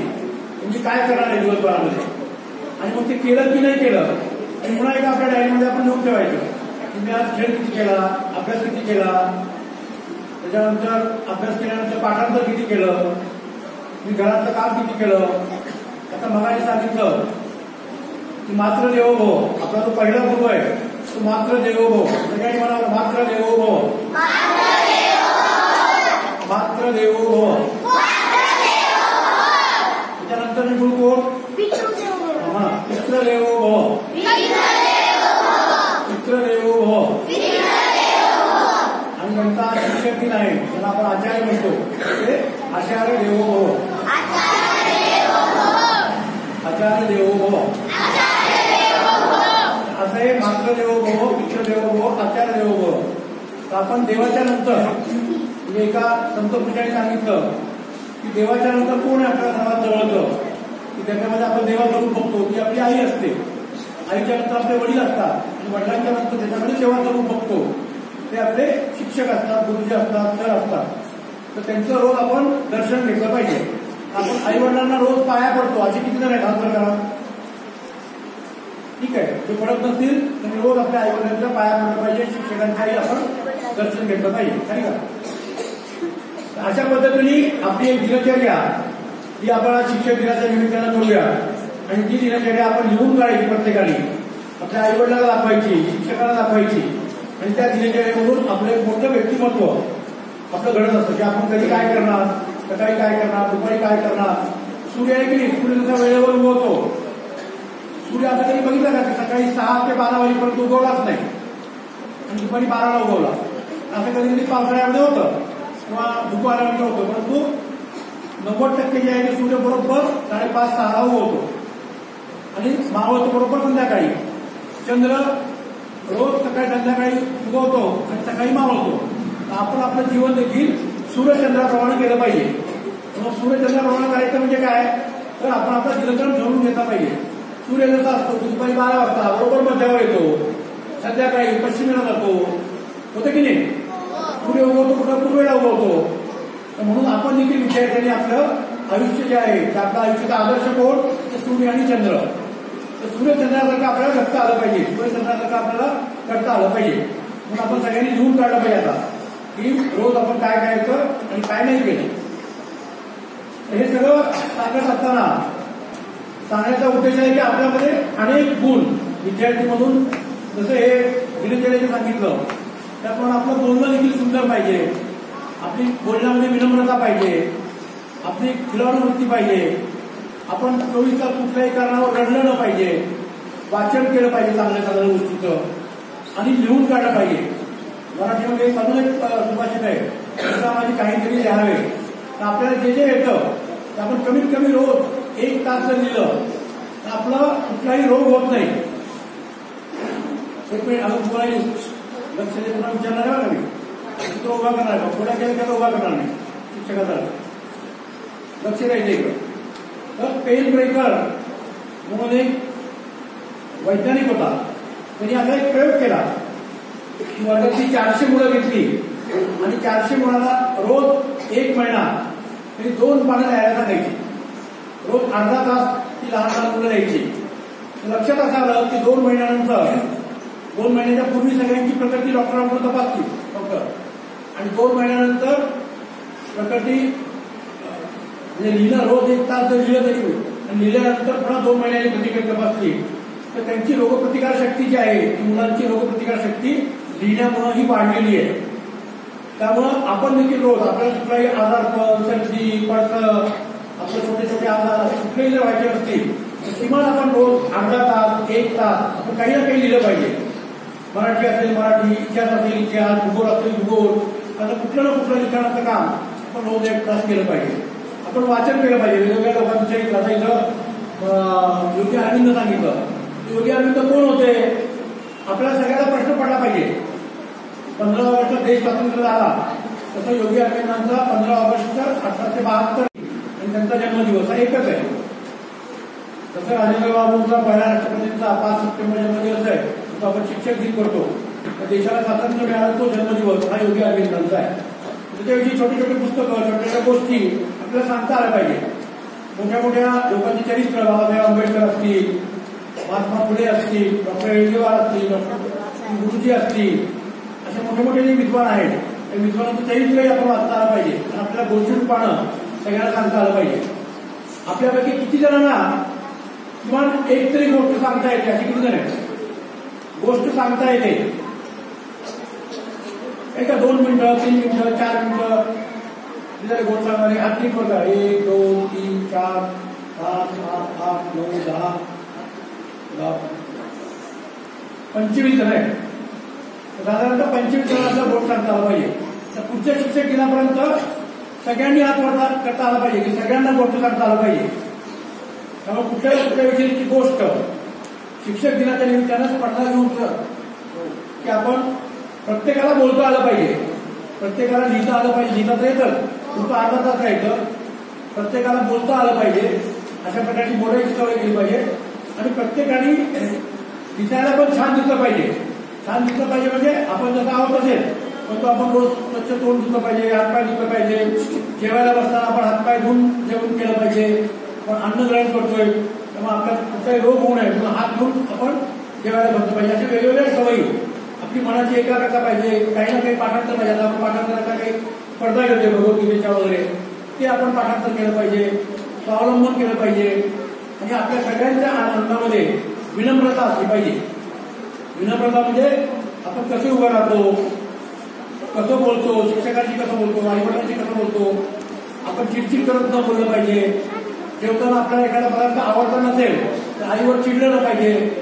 आईवर चिडतात अशी किती जण आहे? जेवताना मी आईवर चिडतो नाहीये, वा सगळ्याचा आनंद. असं आपलं वागणं जे आहे ते विनम्रता आपल्या वागण्यामध्ये असली पाहिजे. त्यामुळं आपण झाडं घरामध्ये लावली पाहिजे. एक तरी झाड किंवा 1 वर्ष 1 झाड लावलं पाहिजे. आपल्या स्वतःच्या वाढदिवसाला, आईच्या वाढदिवसाला, वडिलांच्या वाढदिवसाला आपण झाडं लावली पाहिजे. अशा प्रकारचे वेगवेगळ्या गुणांनी आपण संपन्न त्या शाळेमधून होत असताना 4 वर्षामध्ये 1ली ते 4थी त्यापर्यंत आपण संपन्न होऊन चांगला नागरिक म्हणून आपण व्हायचं असेल असे गुण आपल्यामध्ये आले पाहिजे. आणि शिक्षकाबद्दल बोलत असताना या निमित्तानं मला एकच सांगा वाटतं की आता आपण सगळीकडे भगवद्गीता चालू केली आहे. तर भगवद्गीतेमध्ये जो 12वा अध्याय आहे, हा 12वा अध्याय म्हणजे गुरु शिष्यांचा अध्याय आहे. त्यामुळे श्लोक नंबर 13 ते श्लोक नंबर 20 पर्यंत कसा शिक्षक पाहिजे आणि कसा शिष्य पाहिजे याचं विवेचन श्रीकृष्णाने केलेलं आहे. म्हणजे 36 गुण दिलेले आहेत. 36 गुणाचा सगळ्या शिक्षकांनी अभ्यास करावा. वेळ थोड्या असल्यामुळे प्रत्येक गुणाचं वर्णन मी सांगत नाही, परंतु शिक्षकाला शत्रू नसला पाहिजे, शिक्षकाला विद्वत्ता पाहिजे, शिक्षकाला ज्ञान घेतलं पाहिजे, शिक्षकाने कोणाचाही द्वेष न केला पाहिजे. अशा अनेक प्रकारचे 36 गुण आहेत. त्या सगळ्या 36 गुणांचा अभ्यास शिक्षकांनी या शिक्षक दिनाच्या निमित्तानं करावं असं मला वाटतं. आणि शेवटी शिक्षकांसाठी आणि विद्यार्थ्यांसाठी दोघांसाठी एक गोष्ट सांगतो आणि मग नंतर माझं म्हणणं संपवतो. आणि गोष्ट अत्यंत एका देशभक्तांची गोष्ट आहे. त्यामुळे सगळ्यांनी गोष्ट ऐकायची. गोष्ट संपल्यानंतर मी त्याचे नाव विचारणार आहे. नावं लक्षात ठेवायची. नाव अवघड आहे. लक्षात सगळ्यांचं मागचं एकदम म्हणजे 4 बसायला गोष्ट सुद्धा ऐकायची. तर ही गोष्ट जी आहे ती 1700 इसवी सनाची गोष्ट आहे. आपल्याकडं देश स्वातंत्र्य होण्याच्या आधी ब्रिटिश करत होते काम आणि ब्रिटिशांनी आपल्यावर आक्रमण केलं आणि 150 वर्ष राज्य केलं. त्याच्यापूर्वी आपल्याकडं मोगलांचं राज्य होतं. त्याच्यापूर्वी अनेक आक्रमकांची राज्य होती. 1700 इसवी सनामध्ये अशाच प्रकारचं मोगलांचं राज्य होतं आणि तो मोगलांचा राजा जो होता तो मोगलांचा राजा औरंगजेब हा दिल्लीला राहत होता. हा दिल्लीला जेव्हा मोगलांचा तो राजा राहत होता तर त्याच्या लक्षात असं आलं की शीख समाज जो आहे, शीख म्हणजे माहिती ना, डोक्याला अशी हे मानतात गुरु गोविंद सिंग, गुरु नानक यांचे फोटो बघितले असतील तुम्ही. नांदेडला मोठा गुरुद्वारा आहे. तर हा खालसा समाज जो आहे, शीख समाज जो आहे, तो शीख समाज हा पंजाबमध्ये खूप मोठ्या प्रमाणावर होता. औरंगजेबाने असं ठरवलं की महाराष्ट्रामध्ये जसा औरंगजेब आला तसं पंजाबला पण आक्रमण करायचं. आणि पंजाबमध्ये खूप मोठे शूर सैनिक होते हिंदू. शीख हे हिंदूंचेच भाग आहे. त्यामुळे असे मोठे असे हिंदू सैनिक ते लढवय्ये होते, ते आक्रमक होते, ते तलवारी चालवायचे, बंदुका चालवायचे, असे सगळे पंजाबी लोक ते पंजाबमध्ये राहत होते. औरंगजेबाला वाटलं की आपला पूर्ण आपण देश पादाक्रांत करतोय. देश पादाक्रांत करत असताना आपण पंजाब पण ताब्यात घेतला पाहिजे. पंजाब हा काही औरंगजेबाच्या ताब्यात नव्हता. पंजाबमधला जो गुरु आहे गुरु नानक देवापासूनची परंपरा आहे. गुरु नानक देव हे 500 इसवी सनाच्या पूर्वीचे होते. आणि मग गुरु नानक देवाच्या नंतर गुरु गोविंद सिंग हे 10वे गुरु होते 1700 इसवी सनामध्ये. तर हे 10वे गुरु गोविंद सिंग होते. तिथे आनंदपूर नावाचं गाव होतं. त्या आनंदपूर गावामध्ये ते राहायचे. आणि मग जेव्हा औरंगजेब आला आणि औरंगजेबाने आपले सैन्य पाठवलं, मोठ्या प्रमाणावर मोगल सैन्य पाठवलं आणि शिखांचं सैन्य खूप कमी होतं. खूप कमी सैन्य असल्यामुळे त्याच्या लढ्या व्हायला लागल्या. काही लढ्यामध्ये पराभव, काही लढ्यामध्ये विजय असा व्हायला लागला. आणि तो पंजाब पादाक्रांत करायचा, पंजाब ताब्यात घ्यायचा असा विचार औरंगजेब करायला लागला. गुरु गोविंद सिंगाच्या लक्षात येत नव्हतं कमी सैन्य आहे. जसं शिवाजी महाराजांनी महाराष्ट्रात कमी सैन्यावर गनिमी कावा त्या माध्यमातून युद्ध जिंकली, तसंच मग औरंगजेबाने ठरवलं की आपलं गुरु गोविंद सिंगांनी ठरवलं की आपलं जेवढं सैन्य आहे तेवढ्या सैन्याने आपण ते लढायचं. जेव्हा यांनी ठरवलं की असं लढायचं, त्यावेळेस पंचप्यारे म्हणून ते 5 जण त्याचे प्रमुख सेनापती होतात पंचप्यारे, असे सगळे जण सैन्य आलं. छोट्या छोट्या शिखांच्या टोळ्या आल्या आणि मग ते युद्ध करायला लागले. युद्ध करायला लागल्यानंतर मग प्रत्येक युद्धामध्ये मुस्लिमांचं मोगलांचं सैन्य खूप मोठं होतं. आणि मग त्या मोठ्या सैन्यावर लढायच्यापर्यंत पराभव व्हायला लागला. मग गुरु गोविंद सिंगांनी थोडंसं थांबवलं सगळ्यांना. आणि थांबवल्यानंतर मग ते की आपण आता काहीतरी गनिमी काव्याने याच्याबद्दल तोंड दिलं पाहिजे की आपण डायरेक्ट लढाईमध्ये बंदुकांच्या माध्यमातून, तलवारीच्या माध्यमातून आपण युद्ध करणं शक्य नाही. आपण काहीतरी युक्ती केली पाहिजे. तर गुरु गोविंद सिंगांना 4 मुलं होती. पहिल्या मुलाचं मोठ्या मुलाचं नाव होतं अजित सिंग. त्याचं वय होतं 16. काय नाव होतं पहिल्या मुलाचं? अजित सिंहाचं वय होतं 16. दुसऱ्या मुलाचं नाव होतं जुझार सिंह. काय? जुझार सिंह म्हणा, जुझार सिंह हे दुसऱ्या मुलाचं नाव होतं गुरु गोविंद सिंगाचं. तिसऱ्या मुलाचं नाव होतं फतेह सिंग. म्हणा फतेहकडे, फतेह सिंग. आणि चौथ्या मुलाचं नाव होतं जोरावर सिंग. अशी 4 मुलं होती. पहिला मुलगा 16 वर्षाचा, दुसरा मुलगा 13 वर्षाचा, तिसरा मुलगा 8 वर्षाचा आणि चौथा मुलगा फतेह सिंग सर्वात लहान होता, तो फक्त 6 वर्षाचा होता. म्हणजे तुमच्यापेक्षाही लहान होता. तुमच्यापेक्षा लहान असलेले 2 जण होते, फतेह सिंग आणि जोरावर सिंग. आणि तुमच्यापेक्षा मोठे असलेले 2 जण होते, अजित सिंग आणि जुझार सिंग. त्यामुळे त्याचा जो अजित सिंग सर्वात मोठा होता 16 वयाचा, तो साधारणतः 16 म्हणजे 10वीला असेल तो आत्ताच्या. तो मग गुरु गोविंद सिंगांकडे आला आणि त्यांची अशी मोठी बैठक त्यांच्या असेंब्ली भरली होती. त्या बैठकीमध्ये तुम्ही म्हणाला की गुरुदेव, की तुम्ही हे सगळं युद्ध थांबवलंय, परंतु माझी अशी इच्छा आहे की आपण ज्या मातीमध्ये जन्मलो, आपण ज्या ह्याच्यामध्ये लढवय्या म्हणून आहोत, तो लढवय्या असताना मला युद्ध करण्याची तुम्ही परवानगी द्यावी.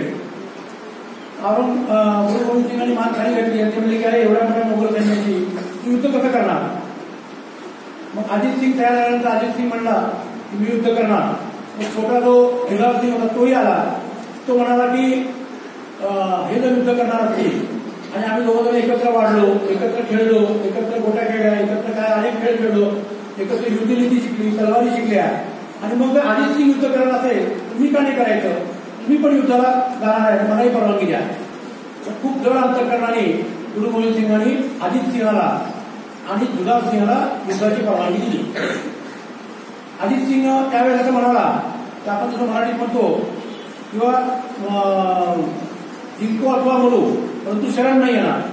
तर तसं त्यांनी हिंदीमध्ये त्याला सांगतात की रण या शरण, रण या मरण, रण या परण, कभी नाही शरण.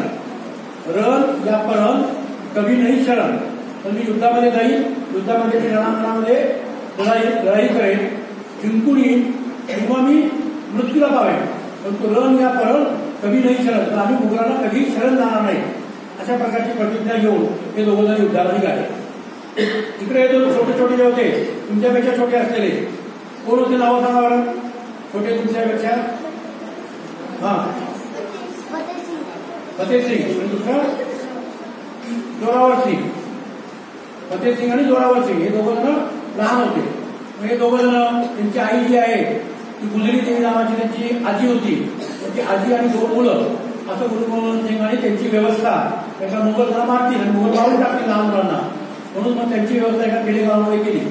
त्यांच्या सोबत जो होता तो एक स्वयंपाकी होता. तो स्वयंपाकीचं नाव आहे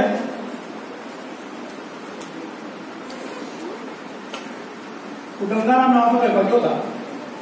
तो गंगाराम स्वयंपाकी हा जोरावर सिंग आणि फतेह सिंग तिघ जण एका खेडेगावामध्ये राहायला गेले. मग इकडे युद्ध सुरू झालं. युद्ध सुरू झाल्यानंतर ते पंचपायच्या युद्धामध्ये होते. गुरु गोविंद सिंगांचं खालसा पंथाचं छोटं छोटं सैन्य होतं. गुरुदेवांचं दर्शन घेतलं. युद्धाला चालू घेतल्यानंतर ते अनेक दिवस युद्ध चाललं आणि त्या युद्धामध्ये अजित सिंह पण मृत्युमुखी पडला. अजित सिंह शेवटी त्या युद्धामध्ये गेला आणि दुसऱ्याचं नाव काय होतं? जुदार सिंह. तो जुदार सिंह पण युद्धामध्ये मारला गेला. औरंगजेबाला मोठा आनंद झाला की आपण गुरु गोविंद सिंगांचे 2 पुत्र मारले. त्यामुळं सगळ्या सैन्यावर शोककळा पसरली. आता काय करायचं? आपले गुरुदेवाचे 2 पुत्र गेले. 2 पुत्र गेल्यानंतर आपण काय करायचं आता? ते युद्ध गनिमी काव्याने पुन्हा एकदा शिवाजी महाराजांसारखं गुरु गोविंद सिंगांनी थांबवलं. परंतु औरंगजेब काही थांबायला तयार नव्हता. औरंगजेबाने वाजिद खान नावाचा एक त्याचा नवाब होता.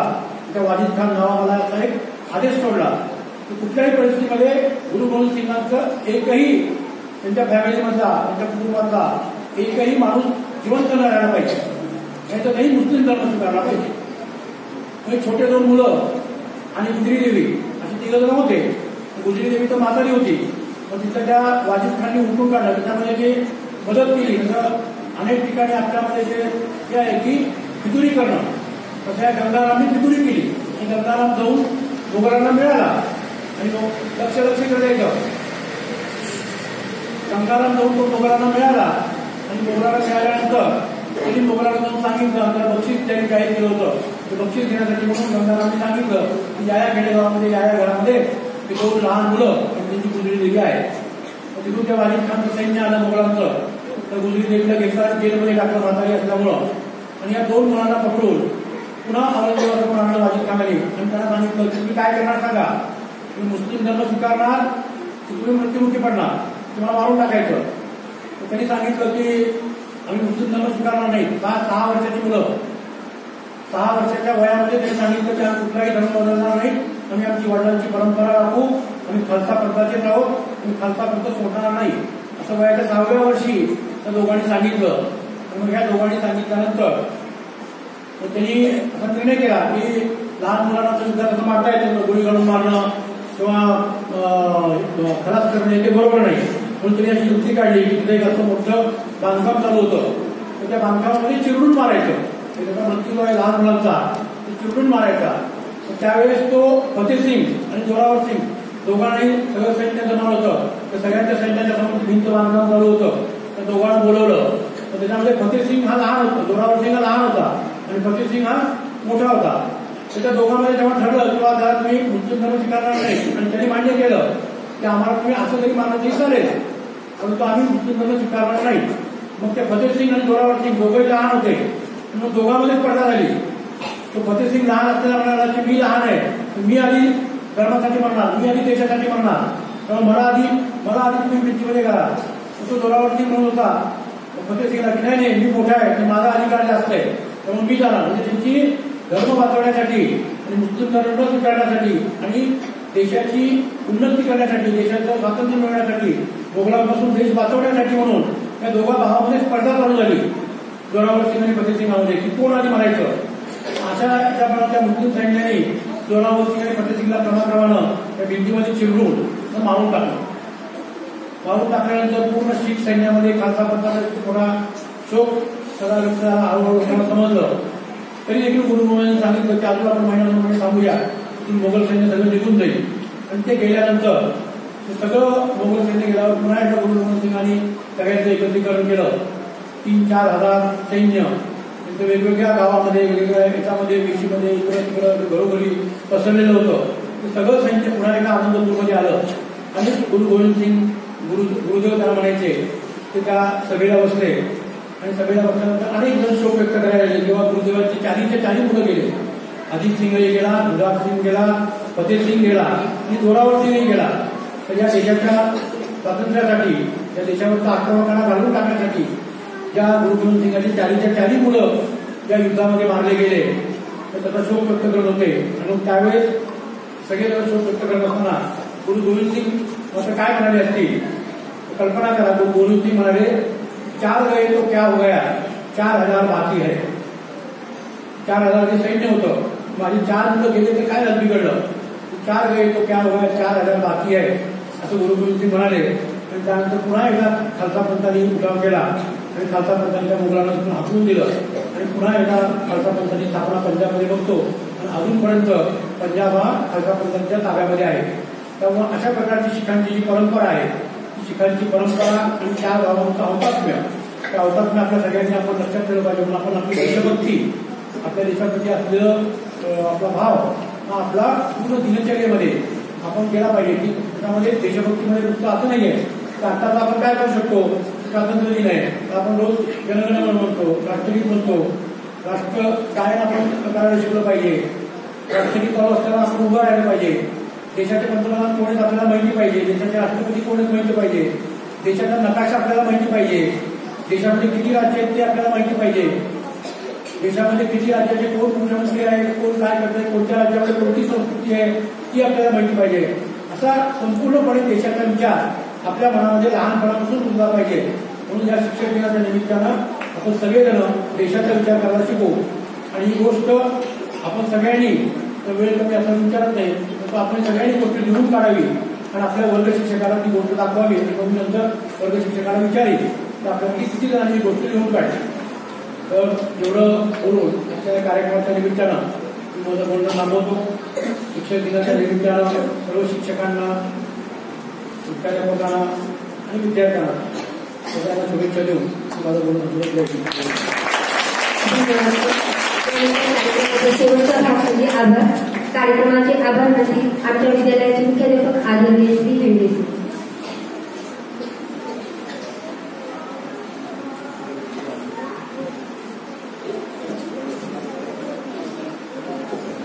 सगळ्यांचे चेहरे मी पाहतोय,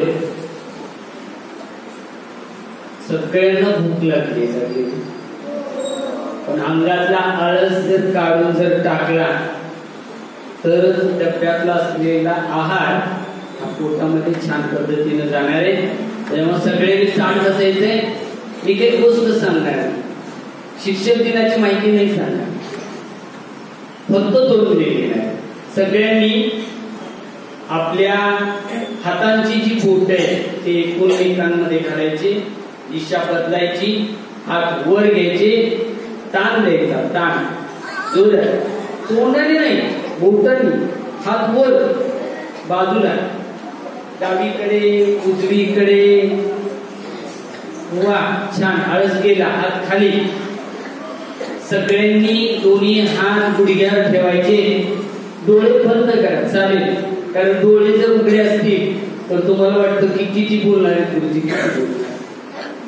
आज आपण काल 5 सप्टेंबर होता, पण आपल्याकडे महालक्ष्मी असल्यामुळे तो कार्यक्रम आपण आज घेतला.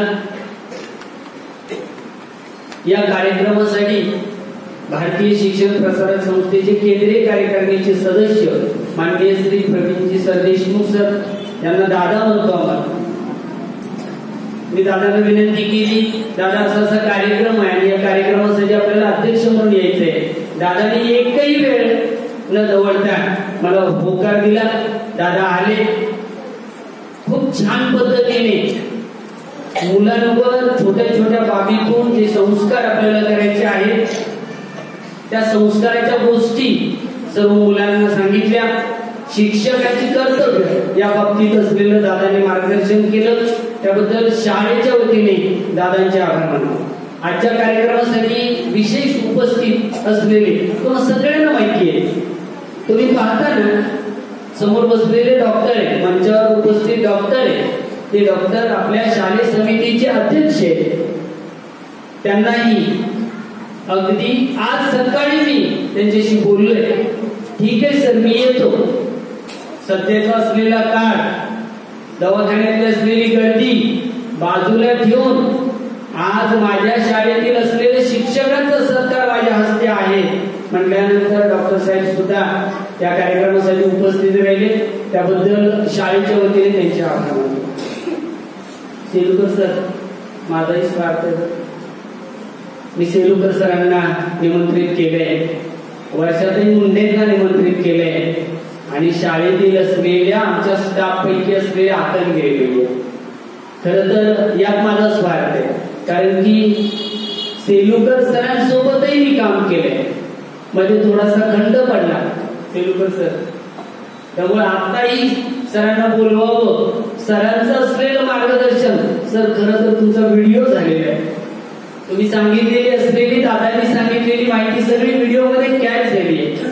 कालांतराने पुन्हा पुन्हा त्या असलेल्या बाबी आम्हाला नक्कीच प्रेरणादायी ठरणार आहे. त्यामुळं सेलुकर सरांचे आभार. वर्षाताई शाळेची वेळ असून धावपळीमध्ये त्यांनी आम्हाला परवानगी दिली, त्या आल्या. त्यांचंही असलेलं वक्तव्य आमच्या मुलांसाठी आणि शिक्षकांसाठी नक्कीच प्रेरणादायी आहे. आणि अक्कलगिरीपैकी सांगितलेली बाब, आपल्या परिस्थितीची जाणीव ठेवून कोणतीही गोष्ट करा, तुम्हाला कोणतीही बाब कमी पडणार नाही. असे असलेले आजच्या कार्यक्रमाचे सत्कार मूर्ती, तिन्ही सत्कार मूर्ती, त्यांचेही शाळेच्या वतीने आभार मानतो. सौ अक्कलगिरीबाई आणि माधर फुले सर यांचे कुटुंबीय हेही या कार्यक्रमासाठी उपस्थित राहिले. त्यांनी या कार्यक्रमाची शोभा वाढवली, त्याबद्दल शाळेच्या वतीने त्यांचे आभार मानतो. सर्व शिक्षकांचे आभार मानतो. आणि या समोर माझ्या बसलेले जे चिमुकलेच ना दादा, त्या दोघींचा आपल्याला कौतुक करावं लागणार आहे. दोघी जणी या बस, या पुढे या, दोन फुलंच या. दीदी ये, आणखी एक दीदी कोण होती, ये लवकर. या सगळ्यांना भुका लागल्या. या दोघी पण स्टेजवर या, बाई या लवकर.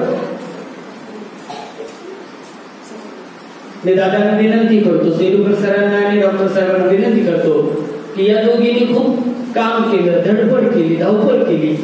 मला पुष्प देऊन त्यांचं असलेलं कौतुक.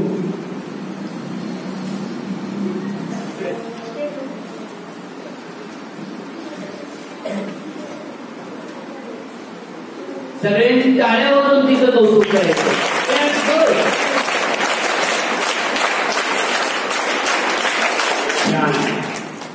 ये दीदी, नमस्कार करून ये बाजूला.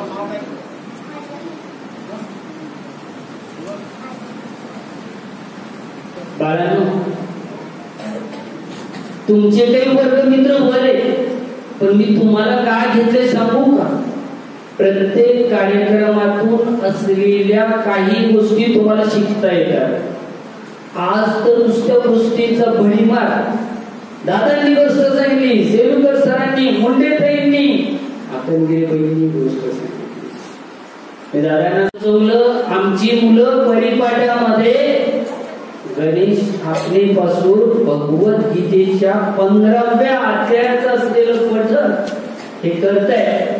नक्कीच दिवाळीपूर्वी तुम्हाला पुन्हा आम्ही या ठिकाणी बोलवणार आहोत आणि आमच्या 3ऱ्या आणि 4थीच्या मुलांकडून जे भगवद्गीता पठण सुरू आहे ते आम्ही तुम्हाला नक्कीच ऐकू.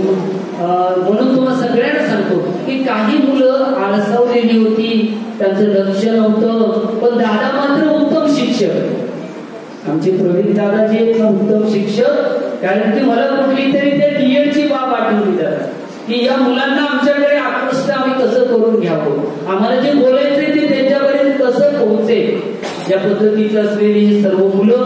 म्हणून पुढच्याही कार्यक्रमाला तुम्हाला या ठिकाणी आल्यानंतर छोट्या छोट्या गोष्टीतून असलेल्या चांगल्या बाबी त्या नक्कीच ऐकायला मिळत असतात. त्यामुळं कार्यक्रमामध्ये आपण कसं बसावं, दादा प्रश्न विचारणार पुढच्या कार्यक्रमात.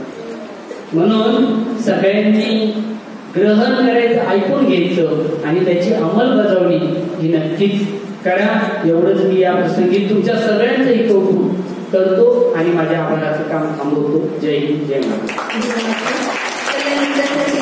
आमंत्रित करते आदरणीय तहसीलदार यांना. सर्वांनी ताडनुसार दक्ष हात जोडा, डोळे बंद. सर्वे